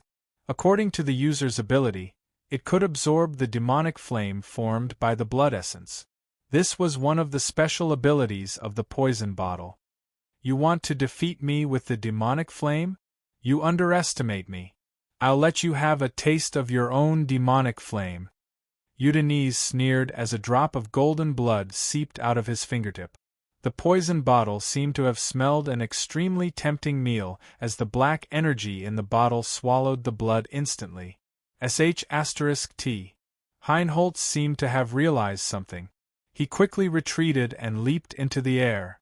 The entire mansion had been turned into ruins by the demonic flame and the Blood Clan Master's blood spell. There was no obstruction at all. Not to mention the ceiling, even the roof had been burned to ashes. Udinese muttered something under his breath as a cold light flashed in his eyes. Suddenly, he let out an angry roar and a dense mass of black energy formed behind him. Then, Udinese activated the poison bottle, and a large amount of dark red blood droplets sprayed out from the bottle. Once the blood droplets came into contact with the black cloud-like energy, they started to change. Kiki! Roar! All kinds of beasts and birds started to make weird noises. He saw that the black energy body had turned into enormous black vultures, violent black wolves, and even enormous black war bears after being contaminated by the essence blood that had been refined by the poison bottle. Without exception, these ferocious beasts formed from black energy only had scarlet eyes that flickered with ominous light. Their entire bodies were as black as ink. As far as the eye could see, an army of nearly 100 ferocious beasts had formed in the blink of an eye. Let's see who's faster, you or my children born from the poison bottle. Udinese laughed maniacally and snapped his fingers. The dark energy beasts around him charged towards Heinholz and the Duke, Marquis, and other elites of the Rossen clan. Using the poison bottle to create so many battle beasts at once consumed a lot of blood essence. Although Udinese looked slightly weak, he was still very excited. He looked at the charm belt that was still in the gully and revealed a victorious smile. On the other hand, Heinholz, who was in the sky, was in a mess. He extended his wings that were made of demon flames to increase his speed. He held 2 blades of light condensed from blood magic in his hands and slashed continuously. Print. But these vultures formed by the energy vultures were not only strong, once they were destroyed, they could also quickly regenerate. What was worse was that they had the poison bottle's ability to absorb blood essence. Once they were infected, they would quickly weaken Heinholz's body. The other dukes and counts were also complaining incessantly. Originally, they had a slight advantage over their opponents from the Bruch tribe, but now they had to fight these ferocious and difficult-to-deal-with ferocious beasts, causing them to immediately retreat step by step. Heinholz was furious when he saw that his subordinates were about to collapse. Good. Udinese. Since you're so ruthless, I won't hold back anymore. Ha ha. Heinholz, you still have the time to talk nonsense. What can you do to me? I advise you to take your men and get lost. The divine weapon belongs to Camarilla. Heinholz snorted coldly and roared as he spun in the air. The wings formed by the demonic flames produced a violent explosion. Blood flame breaking blade. Boom! A huge blood-colored ripple of light rippled outwards, instantly shattering a dozen of the surrounding energy bodies. Although the black energy beasts were still reassembling, it bought Heinholz some time. A dark golden key the length of a palm suddenly appeared in Heinholz's hand. It was unknown how long it had been there, but the key itself had a strong sense of vicissitude. The complicated patterns on the key glowed with a crimson light. As Heinholz tossed the key out, it began to hover in the air in front of him. Rings of black and red light started to spread out from the key and gradually expanded. At this moment, a field formed around the key, preventing the black energy beasts from getting close. This is the evil key? Why is it in your hands? When Udinese saw the real identity of the key, his eyes almost popped out of his head. Ha ha ha ha! You didn't expect this, did you? His Excellency Raphael's prediction is amazing. He knew that you would bring the poison bottle here, so he gave the sacred weapon, the evil key, to me temporarily. Damn Raphael! Udinese roared, but it was to no avail. The evil key was the smallest and most delicate of the 13 sacred weapons of the blood descendants, but its function was unique. It was the key to open the gate of hell.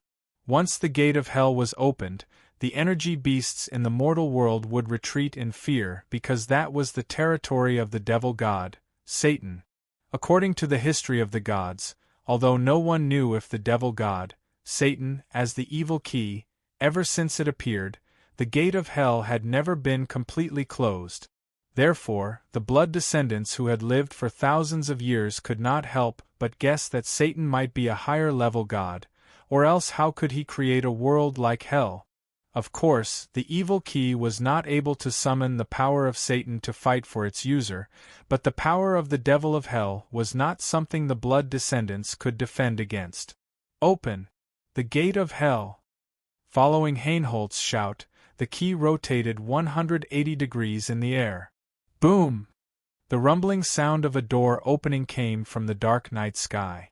A bronze door that flickered with red flames appeared strange and sinister under the night sky. It appeared out of thin air. The gap of the door slowly opened, and from inside black flames could be seen jumping around, and all kinds of terrifying roars and laughter could be heard, deafening to the ears.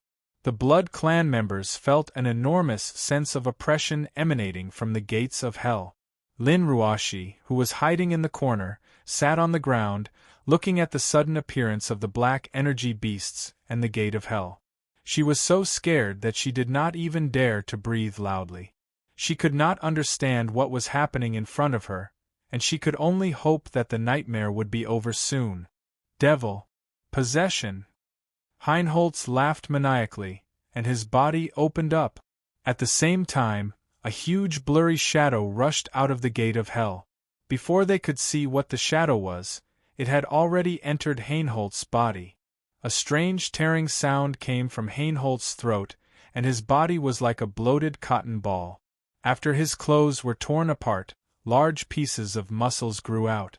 On his head, a pair of devil horns broke out, and after his clothes were torn apart, his dark and explosive muscles were exposed.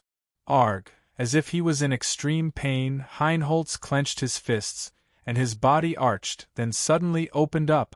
Purring! A pair of huge devil wings grew out from Heinholz's back, and they were at least 7 to 8 feet wide. When they flapped, the wind was so strong that it hurt. Heinholz, whose hair was disheveled, finally finished the devil possession ritual. He clenched his scaly claws, and felt the surging energy in his body, and let out an excited laugh. All right, Udinese. I want to play with you. Udinese was facing a strong enemy, and his face was tense. With your strength, the devil possession can only last for less than 15 minutes. You still don't know if you can beat me. Really? Then you can try. As soon as Heinholz finished his sentence, he flapped his wings and smashed more than 10 energy beasts that surrounded him into pieces. Chapter 1198. The energy form that couldn't fight back was no longer able to withstand a single blow. Heinholz laughed proudly and his body shot down like a beam of light. As he was about to reach the ground, he rebounded 90 degrees towards Udinese. Udinese immediately summoned 2 battle wolves made of energy to block the attack as he saw that the situation wasn't looking good. But Heinholz didn't seem to care. He crushed the battle wolves with his body and punched Udinese's stomach. Bam! Like a cannonball, Udinese roared in pain as it flew out, smashing through 2 walls and creating a ravine on the ground before it finally came to a stop. Heinholz was completely defeated. The moment Udinese got up, he followed up and slapped Udinese to the left. Once the power of the devil was enhanced, Heinholz's demigod power as a third-generation bloodbreed was almost equivalent to that of a god. Udinese couldn't gain any advantage in terms of physical strength. He was at a complete disadvantage in a clash of absolute strength. Although he had the poison bottle in his hand, it was a killing technique used in group battles. It was useless against the death key, which was a powerful one-on-one battle. Udinese's body was covered in blood after a few rounds of attacks.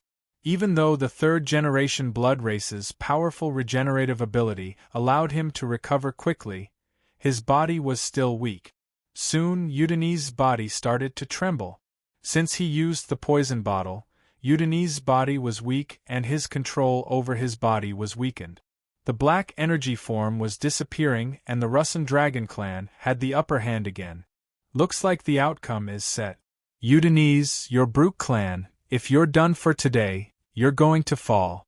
TSK, this isn't Europe, no one can save you. Heinholz laughed out loud. He wasn't in a rush to deal a fatal blow to Eudenese. Instead, he flashed to Lin Ruashi's side. Lin Ruashi was shocked. She glanced at the tall devil Heinholz and didn't dare to raise her head. Humph, miss, don't be afraid. You won't feel fear very soon.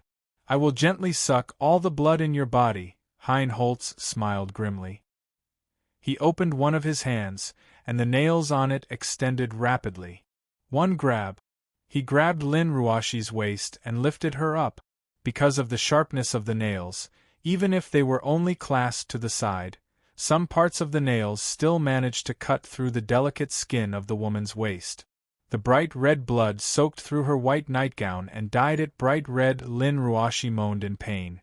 She bit her lips and tried to break free, only to find that she was in excruciating pain, as if her body would be pierced by Heinholz's demon nails at any time. Heinholz's bloodshot eyes were filled with cruelty when he smelled the woman's blood. I've said it before. This prey belongs to me tonight. Eudenese, stay there and watch. I'll come and kill you after I'm done with my meal. Heinholz grinned. His fangs looked extremely chilling under the moonlight. Lin Ruashi felt that her breathing had stopped. If those two fangs were to bite her neck, it would undoubtedly break her neck in an instant. She didn't dare to open her eyes. It was too late even if she wanted to commit suicide. Heinholz finally bit the artery on Lin Ruashi's neck. Arg! No! Just when all the blood breeds were looking at this scene, Heinholz let out an extremely shrill scream. In the next moment, all the Blood Clan members realized that a figure that didn't look very tall had appeared behind Heinholz. Heinholz's arm that was holding onto the woman was chopped off by that person's hand. His muscular arm, which was protected by demon scales, was cleanly cut off from the root by an unknown force. The entire arm was cut off, causing Heinholz to retreat in pain. Who are you? Why are you here? Heinholz's arm was chopped off and new muscles were growing rapidly.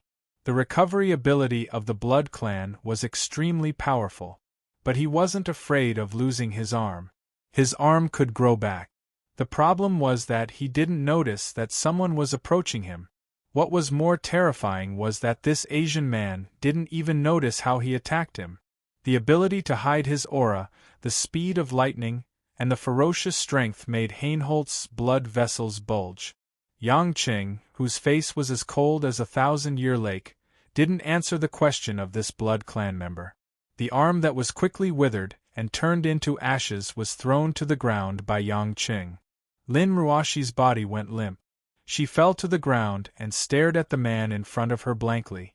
Although she desperately hoped that this man would appear, just like how he had saved her countless times in the past, it was an indescribable feeling to actually see him. Ecstasy? Shock? Disbelief? Lin Ruashi didn't know how to describe it. She started sobbing this time. It was as if they had been separated from each other for thousands of years. Yang Qing didn't seem to care about her sobs. He didn't help her up from the cold ground, as if he couldn't be bothered with her. In the eyes of the Blood Clan members, this average-looking Asian man was becoming more and more like a bottomless black hole. All the darkness started to gather towards him, a murderous aura that was even more terrifying than the gates of hell in the sky. It was even violent and deadly. It made the dark creatures tremble in fear. Some of the dukes present were experts with millennia of experience. They knew that this sort of aura wasn't something that was innate. Instead, it was condensed from endless slaughter. Within these few seconds, Heinholz, Udinese and the other blood races finally remembered the face of a certain person in their minds. It looked very similar to the man in front of them. Pluto, King? Udinese yelled hesitantly, and the rest of the blood races woke up from their stupor. Heinholz was sure of his guess when he heard Udinese's words. After all, Yang Qing was a prince of the Blood Clan. They naturally knew what Yang Qing looked like. It was just that they couldn't remember him since he appeared out of nowhere. Heinholz felt a little weak. Although he was possessed by the devil and his strength was on par with a god, he was facing a real god after all. So it's your Majesty Pluto. I don't know why you're here to break my arm. I don't think we have any grudges with the gods. Heinholz probed. Yang Qing stood on the spot. His suit was fluttering in the wind, but his emotionless face didn't change at all. Yang Qing raised his left hand and hooked his finger at Heinholz. Come here and die. The two simple words were spoken slowly and in a low voice, but it caused Heinholz's expression to change drastically. Your Majesty Pluto, please don't joke around. Although I respect you, it doesn't mean we're easy to bully. We're not idiots that can be trampled on by others. Even if you want to fight me, you need a reason. Heinholz suddenly smiled. Is it because of the magical girdle of the goddess of love? If that's the case, the girdle is under the ravine. Your Majesty Pluto can take it and give it to the goddess of love. It's not like we have to have it, so there's no need for us to hurt our relationship. Yang Qing acted like he didn't hear him and continued to hook his finger. Come here and die. An even greater sense of oppression, like a tsunami, was about to drown Heinholz. Even though they were far away, the other blood clans could sense that Yang Qing was like a giant mountain that was about to crush Heinholz. The helpless mentality made the blood clans feel humiliated, but they didn't dare to make a sound. Heinholz couldn't stand the growing fear anymore. He roared and flapped his devil wings, charging towards Yang Qing like a ray of light. You're too much. Heinholz sped up to the limit with his wings so fast that the other blood clans couldn't see him clearly. The surging power of the Hell Devil brought with it a wave of hellfire. Boom! The demonic flames of hell erupted in an instant, like a black fireball, engulfing the position where Yang Qing was standing. The terrifying shockwave made Udinese and the other blood clans afraid to look straight at it. Sand and pebbles were blown away and the marble floor cracked. Even the soil below was charred. Only after everything had gradually dissipated did the group of blood tribe members cast their gazes over. Seeing the scene unfolding before their eyes, they were all frightened out of their wits. A seemingly thin and weak human arm was standing there. The large hand at the front grabbed onto Heinholz's head like a shackle that could imprison a devil from hell. Such a ferocious flame and the surging power of hell didn't hurt this man at all. Even the ordinary woman behind him wasn't affected at all. All of this was as if it was really as he said, go and die. Heinholz couldn't think about his situation anymore. He used all his strength to cast the hellfire, but his head was grabbed by a hand that was prepared beforehand when he arrived in front of Yang Qing. Yang Qing didn't even move his feet. The piercing force that could penetrate tens of feet of marble didn't have any effect on Yang Qing's huge hand. Grabbing Heinholz's head, Yang Qing said indifferently, I only asked you to come over, I didn't ask you to do anything else. Heinholz tried to move his head away from Yang Qing's hand, but he couldn't. In a panic, Heinholz flapped his wings and tried to slap Yang Qing's body. But Yang Qing's right hand pulled out the meat the moment it came slapping over, and then tore it horizontally. Ah! Blood spurted out. One of Heinholz's wings was plucked off his back by Yang Qing. Looks like you still don't understand. Yang Qing tilted his head and said faintly. He then sucked on Heinholz's other wing. Heinholz couldn't control himself and the wing was sucked over. SSSSS. Another ripping sound. Heinholz took a deep breath. He couldn't even scream in pain as his face twisted. Chapter 1199. Even though the Blood Clan lived on blood, they were so frightened by Yang Qing's brutal method that their legs turned to jelly. This was the body of a third-generation blood clan who had been possessed by a devil. Even the armor-piercing bullets that were advanced by human technology couldn't inflict much damage on him. How could he be so vulnerable in front of the gods? Or was it because Pluto's combat power had reached an unimaginable realm? The devil's strength was extremely tenacious. After Yang Cheng plucked off 2 of his wings, new wings began to grow out rapidly. However, Heinholz couldn't break free from Yang Cheng's palm at all. He was like a helpless little life that was facing a fearful and majestic giant. Yang Cheng looked at the wings that were growing out coldly and frowned slightly. "This is so troublesome." After muttering to himself, Yang Cheng opened his left hand and summoned the Chaos Cauldron from his dantian. When the Blood Clan saw the strange cauldron that was glowing with a sorrowful light gradually grow bigger in the air until it was as big as a rotating house that could fall at any time, they couldn't help but open their mouths wide in shock. What is this thing? It was also the first time that Lin Ruoshi saw Yang Qing use such a celestial artifact. She stared at it blankly with tears in her eyes. She didn't even have the time to think about why Yang Qing was so cold to her. Yang Qing had a sudden thought. Since the Chaos Cauldron could swallow and refine cultivators, what about other people? For example, the Blood Clan was also a strange species in this world. If the Chaos Cauldron swallowed them and refined them with the Samadhi True Fire, what would happen? Yang Chen's little thought caused Heinholz to break down in fear. The man in front of him suddenly revealed a strange smile, and the giant cauldron that was hovering above him let out a roar of a ferocious beast. "Congratulations on becoming the first Blood Tribe member to be refined by me," Yang Qing said softly before activating the Chaos Cauldron. With a flip, he enveloped the cauldron. Heinholz felt an irresistible suction force trying to control his body. No matter how hard he tried, it was useless. No! At the mouth of the Chaos Cauldron, the beast soul of the Chaos Beast was faintly discernible. It could not wait to enjoy this delicious meal. In the blink of an eye, Heinholz's entire body was sucked into the cauldron, and there was no movement. Without hesitation, Yang Qing ignited a ball of golden-white Samadhi True Fire and threw it into the furnace, causing Heinholz's body to be quickly refined. Udanese and the other blood races only heard a few soft cries of pain and fear. Then, there was no more movement from Heinholz. The gate of hell in midair also closed after Heinholz's death. Although the Blood Clan's sacred weapon, the Devil Key, was extraordinary, it could not withstand the Samadhi True Fire and the Chaos Cauldron.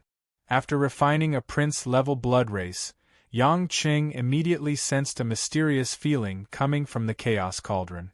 It was a dark, surging, and ferocious aura. Perhaps because of the demon's possession, the demon didn't have time to withdraw from Heinholz's body and was refined at the same time. Even the Hell Demon Flame became a bonus. What made Yang Chen feel pity was that the blood race wasn't a living being after all, so there was almost no spiritual energy that could be refined, which was of no help to his cultivation. However, what made Yang Qing excited was that the Hell Demon Flame and the dark attribute of the blood race gave Yang Qing a premonition that perhaps he was close to the last stage of the three Yang Fire, Karmic Fire. What made Yang Qing even more excited was that the missing link of the Ming water was this dark attachment feeling. Although the devil's possession could temporarily strengthen one's body, it would also corrode one's mind. The Ming water could corrode the cultivator's primordial spirit while corroding the cultivator's body. Suddenly enlightened, Yang Chen waved his hand and a surge of heaven and earth energy condensed in midair. In a blink of an eye, it turned into a strange floating liquid. The dark blue liquid had a hint of dark mist, but it was hard to notice if one looked closely. It wasn't cold nor hot, it just moved calmly in the air like a pool of stagnant water. However, the Blood Clan members standing far away could feel that this liquid was extremely dangerous. Ming water! Ming water! Ha ha! Yang Chen couldn't help but laugh out loud at the thrill of a breakthrough. Udinese saw that Yang Qing was in a good mood, so he walked up carefully and bowed. Your Majesty Pluto, thank you for saving my life. I'll leave with my men now, I won't disturb you. Udinese turned around and was about to leave after he finished speaking. But Yang Qing stopped him. Don't move, I'm not done yet. Udinese forced himself to be calm. May I know what your Majesty Pluto wants me to do? The Chaos Cauldron was still spinning in midair while Yang Chen was casually turning the Ming water in the sky into various shapes, playing with the new stuff that he had just learned. The woman on the ground, which one of you touched her? Yang Chen asked in a seemingly unconcerned manner. Udinese's face turned pale. He had guessed that Yang Cheng's anger was related to this woman. It seemed like it was true. While Udinese was hesitating, a duke from Savatha's side stood out and yelled, Your Majesty Pluto! It's Udinese. He is the first culprit who has hurt this lady. Having lost Prince Heinholz, the Lezen clan naturally had to try to protect themselves. The best thing they could do now was to let Yang Qing kill Udinese so that they could be safe. Udinese's expression changed and he roared, Nonsense. This lady's wounds were all caused by Heinholz. He's the one who wanted to drink her blood. The blood race from the Brooke clan knew what was going on and they quickly started to support Udinese. Instantly, both sides started to quarrel. Yang Chen's gaze grew darker and darker. In the end, a mocking smile appeared at the corner of his mouth. You guys actually don't have to fight. Your Majesty Pluto. It really wasn't me. Udinese shook his head and retreated slowly. Yang Qing grinned. Actually, I don't care who it was. You're all going to die anyway. His casual words silenced all the Blood Clan members. They stared in disbelief at the man who said this with a smile, but no one dared to doubt the possibility of it being true. Your Majesty Pluto, you can't do this. Aren't you working with Camarilla? Did you forget that you're friends with Marchioness Lilith?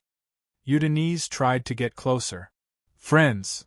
Yang Qing looked like he just heard a joke. You don't even know my woman and you even want to drink my woman's blood and you want to be my friend? Udinese was speechless and didn't know how to continue. The other blood race looked at each other and had the same thought in their minds, run. That was the first thought that came to their minds. Even the demonic Heinholz couldn't escape. Wouldn't they be waiting for death if they stayed here? Unfortunately, Yang Qing didn't keep the Chaos Cauldron because he was waiting for this moment. The Chaos Cauldron let out a loud rumble just as all the Blood Clan members chose to retreat at the same time. An overwhelming attraction force spread out from the mouth of the Chaos Cauldron like countless tentacles and claws, dragging all the Blood Clan members back. The black figures of the Blood Clan continued to struggle, but they were forcefully stuffed into the cauldron by that invisible force. Yang Qing waved his hand and a water chain formed from the dark water tied Udinese up. Udinese screamed and struggled, but his body that hadn't decayed for thousands of years turned into a puddle of water under the corrosion of the dark water. In just a few breaths, all of the blood race were wiped out by Yang Qing. Not even a speck of dust was left. Yang Qing kept the Chaos Cauldron after refining all the blood race in the Chaos Cauldron and dispersed the dark water in the sky. Everything returned to normal. After taking a deep breath, Yang Qing turned around and lowered his head. Expressionlessly, he looked at the woman on the ground who was trying her best to stand up despite the pain in her body. Chapter 1200. After Lin Ruoshi's waist and abdomen were cut, a lot of dark red blood seeped out. Because of the impact just now, there were also a lot of bruises. This made every single movement of hers not as easy as it used to be. Seeing Yang Qing turn around, Lin Ruoshi didn't say anything and just stood there quietly. This place. After a long silence, Yang Qing finally said in a low voice, Yes. The entire mansion had been destroyed by the battle just now. It wouldn't be an exaggeration to say that it had been razed to the ground, not to mention that the surroundings were filled with rivers of blood and human corpses. Don't move first, let me treat you. Yang Qing stretched out a hand, wanting to support the woman's body, but halfway through, he trembled a little. Lin Ruoxi saw that Yang Qing was frozen there. His expression didn't look angry, but there was some inexplicable panic and uneasiness. "What's wrong with you? Your hand is shaking." Lin Ruoxi couldn't care less about the pain in her body and couldn't help but ask with concern. Yang Qing lowered his head. His eyes were actually a little moist, and he didn't want the woman to see it. However, Lin Ruoxi saw it clearly. After a moment of shock, she became uneasy. "What happened? Is there any danger?" Yang Chen sucked in a breath of cold air and smiled bitterly. "Danger? What danger could there be? More dangerous than you almost dying?" Lin Ruoxi was startled, and suddenly understood something. It was actually because of her dangerous moment just now. Yang Qing was still feeling fear. He seemed to be indifferent to her, but it was to hide the fear and uneasiness in his heart.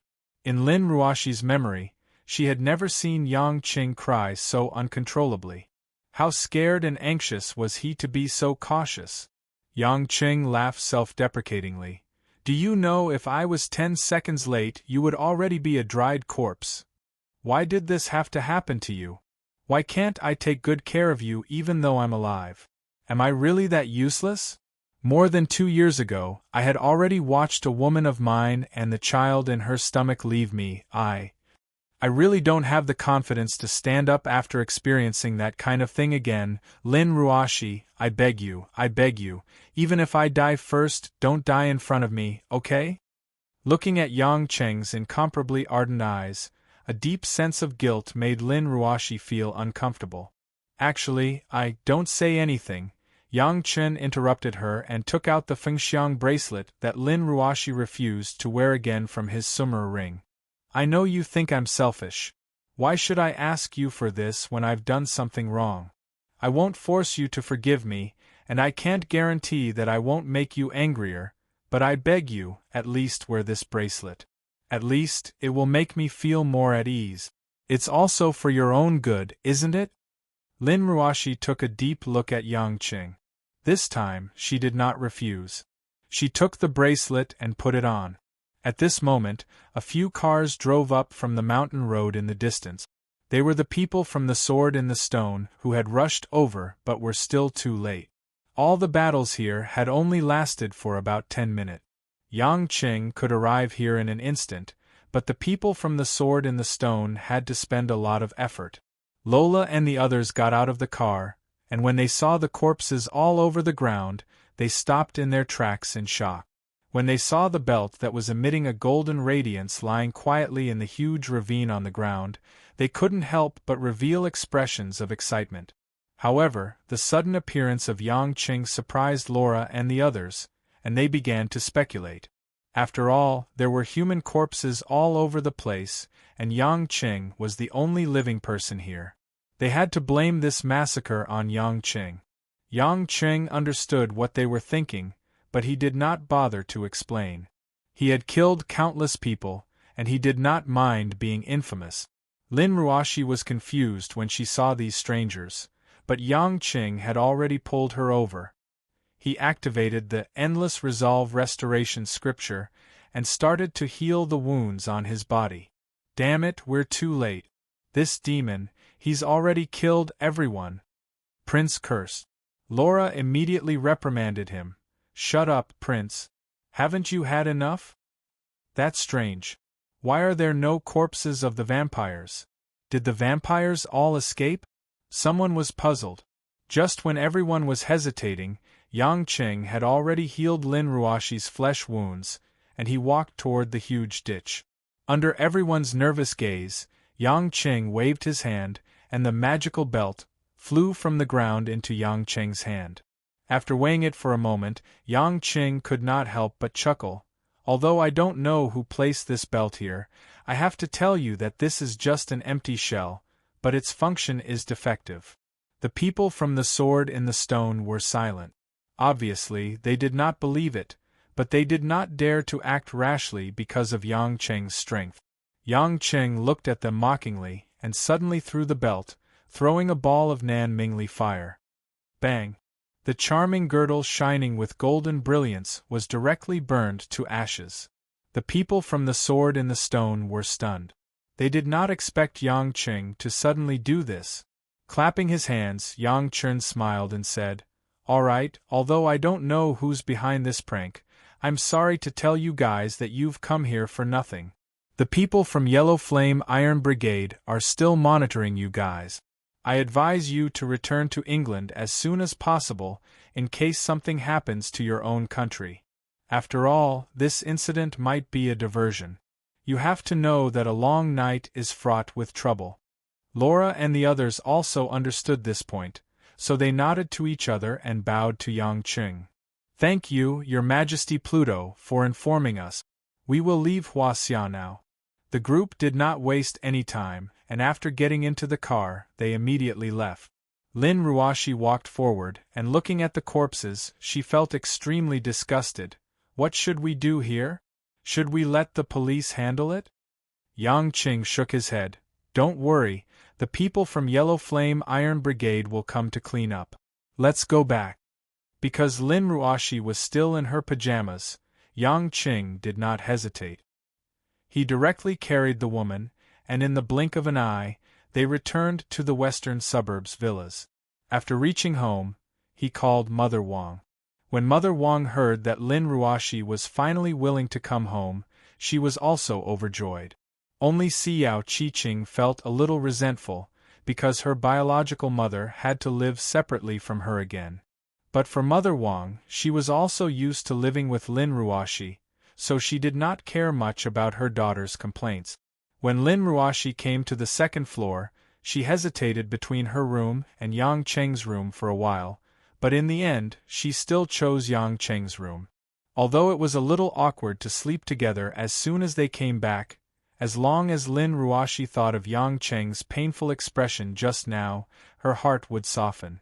After entering the room, after taking a shower and changing into her pajamas, Lin Ruoxi realized that Yang Qing did not come upstairs. When she walked outside to the railing of the second floor, she realized that Yang Qing was actually sitting alone on the sofa in the living room. He did not turn on the lights, did not turn on the TV, just sat there quietly, his two hands holding his head, resting on his knees, silently thinking about something. In the dim light, the man's figure seemed to be engulfed by the darkness. Lin Ruoxi felt her eyes heat up. She didn't know why, but she even hoped that at this time, the man would rush up to her and play some scoundrel, teasing her a little. Seeing how deep he looked like he was about to fall, Lin Ruoxi realized that she did not like him being so serious. Aren't you going to sleep?" Lin Ruoxi bit her lips and asked. Yang Qing raised his head, turned around and smiled faintly. His face was a little tired. "You rest, I'm thinking about something, I want to calm down." "Are you still angry at me? I know my temper is not very good," Lin Ruoxi asked in a low voice.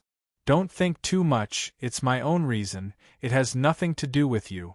Yang Qing comforted with a smile. Lin Ruoxi could not say anything more. After looking at the man reluctantly for a few more seconds, she silently turned around and returned to her room. That night, neither of them fell asleep, each with their own thoughts. At the same time, in the northwest of Huaxia, in the Tian Shan mountain range, the pure white snow was wrapped in a silver light, not melting for 1,000 years. Other than a few yaks and extreme mountain climbers who would come here, almost no one could see it, as if it was a forbidden area. On one of the mountain peaks, a beautiful figure in a green robe suddenly flashed. A pair of bare feet that were as white as snow gently landed on the snow. Chapter 1201. The green shirt beauty was like a graceful woman walking out of an ancient painting. Her figure was slim and graceful, and even the loose skirt could not hide her perky breasts and slender waist. Her hair was tied up in a bun with a pearl hairpin. Her black hair was as black as ink, and under her bright eyes, there was a delicate veil covering her face. But even with the faint outline, it could be seen that this woman's appearance was impressive. Just after the woman stood still for a moment, a black figure also landed on the other side of the mountain, a few feet away from the woman. This man was wearing a black trench coat, his blonde hair fluttering in the wind, and his face was handsome. He was the prince of the Tsimus clan, Raphael, also known as Hermes. After a few infatuated glances at the woman, Hermes smiled evilly. "I like your outfit." The woman glanced at him coldly. "How's it going?" Hermes shrugged. "It failed. Even Athena's great prophecy couldn't predict the appearance of that special defective charm belt, but it's still better than us." "Humph," the woman said disdainfully, "it's just luck." Hermes laughed strangely a few times. "What about you? Did you catch that person?" The green-shirted woman's eyes were cold. "That person is very cunning. It's a cinch to win against him, but to catch him, it's extremely difficult. But I will catch him sooner or later." "Then you have to hurry up.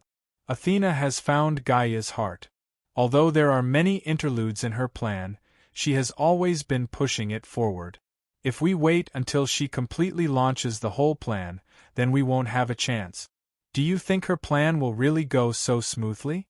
She only reserved more than 30% of her strength, and the great prophecy technique is already full of loopholes. Otherwise, she wouldn't need to show up in person to set things right. I'm afraid that if she succeeds, wouldn't she be riding on our heads for thousands of years? What's there to be afraid of? No matter how high her realm of the law of space is, it's difficult to improve, and my strength is completely different from before. I don't have to be afraid of her." Cultivator Hua Xia's cultivation technique was extraordinary, and he also had the immortal weapons passed down from ancient times. None of them were easy to deal with. What's more, I'm different from her. She needs Gaia's heart to restore her to her peak state. As for me, it doesn't matter if I have Gaia's heart or not. Hermes smiled strangely and said, "That's true. Why don't you let that guy make another defective product and I'll go play again?" "There's no need. Although she can't kill you, it won't be difficult for her to send you into the cycle of reincarnation. With your strength, it will take at least 60 years for you to awaken again. At that time, I'm afraid it will be too late for you to do anything." Hermes snorted softly, but he had nothing to say. The woman narrowed her eyes. "By the way, what did Apollo, Poseidon, and the others mean?" "Them? Humph," Hermes said disdainfully. "A group of people are afraid of Athena. They want to oppose her but don't dare to. It's impossible for them to help us. I guess they're just pretending not to know anything and waiting to see what happens." The woman nodded. "That's fine. In the end, even if that bitch Athena deserves to die, she's still one of us. I don't object to her wanting to revive Gaia's heart, but even if we want to revive the Protoss, it shouldn't be the same as it was tens of thousands of years ago." Hermes grinned mysteriously, his eyes sparkling with a strange light. The next morning, Mother Wang had already arrived home early to prepare breakfast. Seeing Lin Ruoshi coming downstairs, she said happily, "Miss, you're finally back. I just saw the morning news that Nanshan was on fire last night. I'm afraid the house you bought will have to pay for. Since you're back, let's not move out in the future if we have any conflict." "Fire?" Lin Ruoshi was stunned for a moment. She immediately understood that the Yellow Flame Iron Brigade was just destroying the evidence. Lin Ruoshi didn't care too much about whether there would be compensation for the 10 million yuan mansion.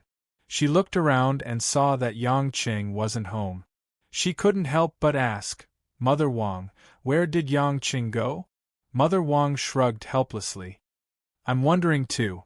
He disappeared early in the morning. I thought he was sleeping with you the whole time." Lin Ruoshi couldn't help but feel a little disappointed. Although Yang Qing said he didn't blame her, he was just very confused. However, Lin Ruoshi felt that the man was still angry at her. Usually they would sit here early in the morning and eat breakfast together. But now, he wasn't even willing to eat together. Lin Ruoshi's heart ached. Mother Wang advised, "Miss, why don't you give him a call and ask? He might have something urgent to attend to." Lin Ruoshi nodded and took out her phone. Just as she was about to dial, she paused and put her phone down. Forget it, he must have something to attend to. We can't control him all the time. Lin Ruoshi forced a smile. Mother Wang didn't mind it too much. That's right, we can't control him too much. It's not easy for us to reunite as a family.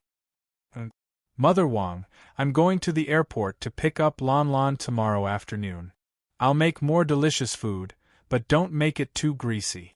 Mom said that Lan Lan has been eating meat these few days in Beijing. I don't want her to become a little fat pig. Lin Ruoshi smiled helplessly.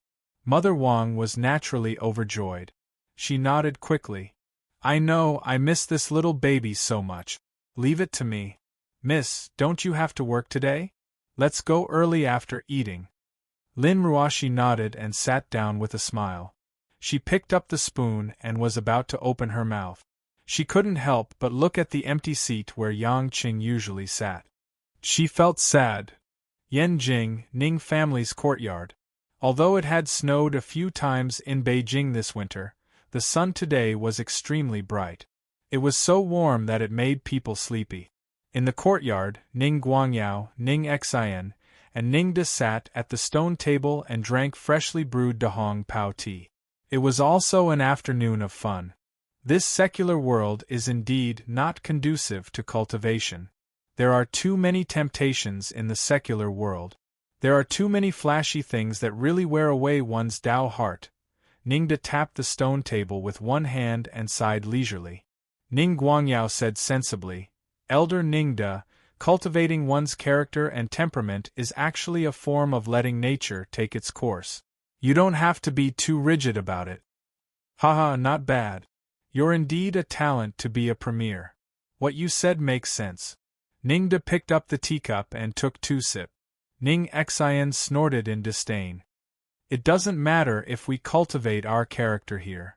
But Guangyao, what happened to your daughter and that kid from the Yang family? If they really split up, then your plan to merge the Ning family and the Yang family will be completely messed up. Ning De frowned and looked at Ning Guangyao suspiciously. Elders, don't worry. I've been secretly monitoring them. Ning Guangyao smiled and said, Actually, my daughter and Yang Qing have been married for almost 2 years. Based on Yang Qing's temperament when he was abroad, his persistence in changing women like changing clothes is already a problem. Their quarrel this time will only be more beneficial to us. I made a special trip to Zhonghai that day and met Ruoshi. She will naturally feel the warmth of providing charcoal in snowy weather. I heard news this morning that Ruoshi has returned home. In this case, it's most likely that the small matter has been resolved and they've reconciled. Their relationship as husband and wife has been maintained and I've taken this opportunity to get closer to them. It's the best of both worlds. Ning Xian and Ning De were also overjoyed. That's great. That kid from the Yang family is not simple. I don't know what kind of cultivation technique he is cultivating. Even his woman has such a high level of cultivation at such a young age. If we can pull him into the Ning family, as the son-in-law of the Ning family, it's best to hand over all his cultivation techniques. This will be of great benefit to our Ning family. Guangyao, it's very important for you to build a good relationship with your son-in-law. It's not only about your status in the secular Ning family, but also the cultivation path of our Ning family. We can't make a big move in the secular world. So, it's up to you, Ning Xian said solemnly. Ning Guangyao sneered in his heart. Yang Qing had been dissatisfied with him for not telling him about this earlier. Moreover, Yang Qing wasn't as easily fooled as Lin Ruoshi. It was easy for him to say that. But on the surface, Ning Guangyao still pretended to be polite and courteous to reassure them that he would do his best to complete the plan.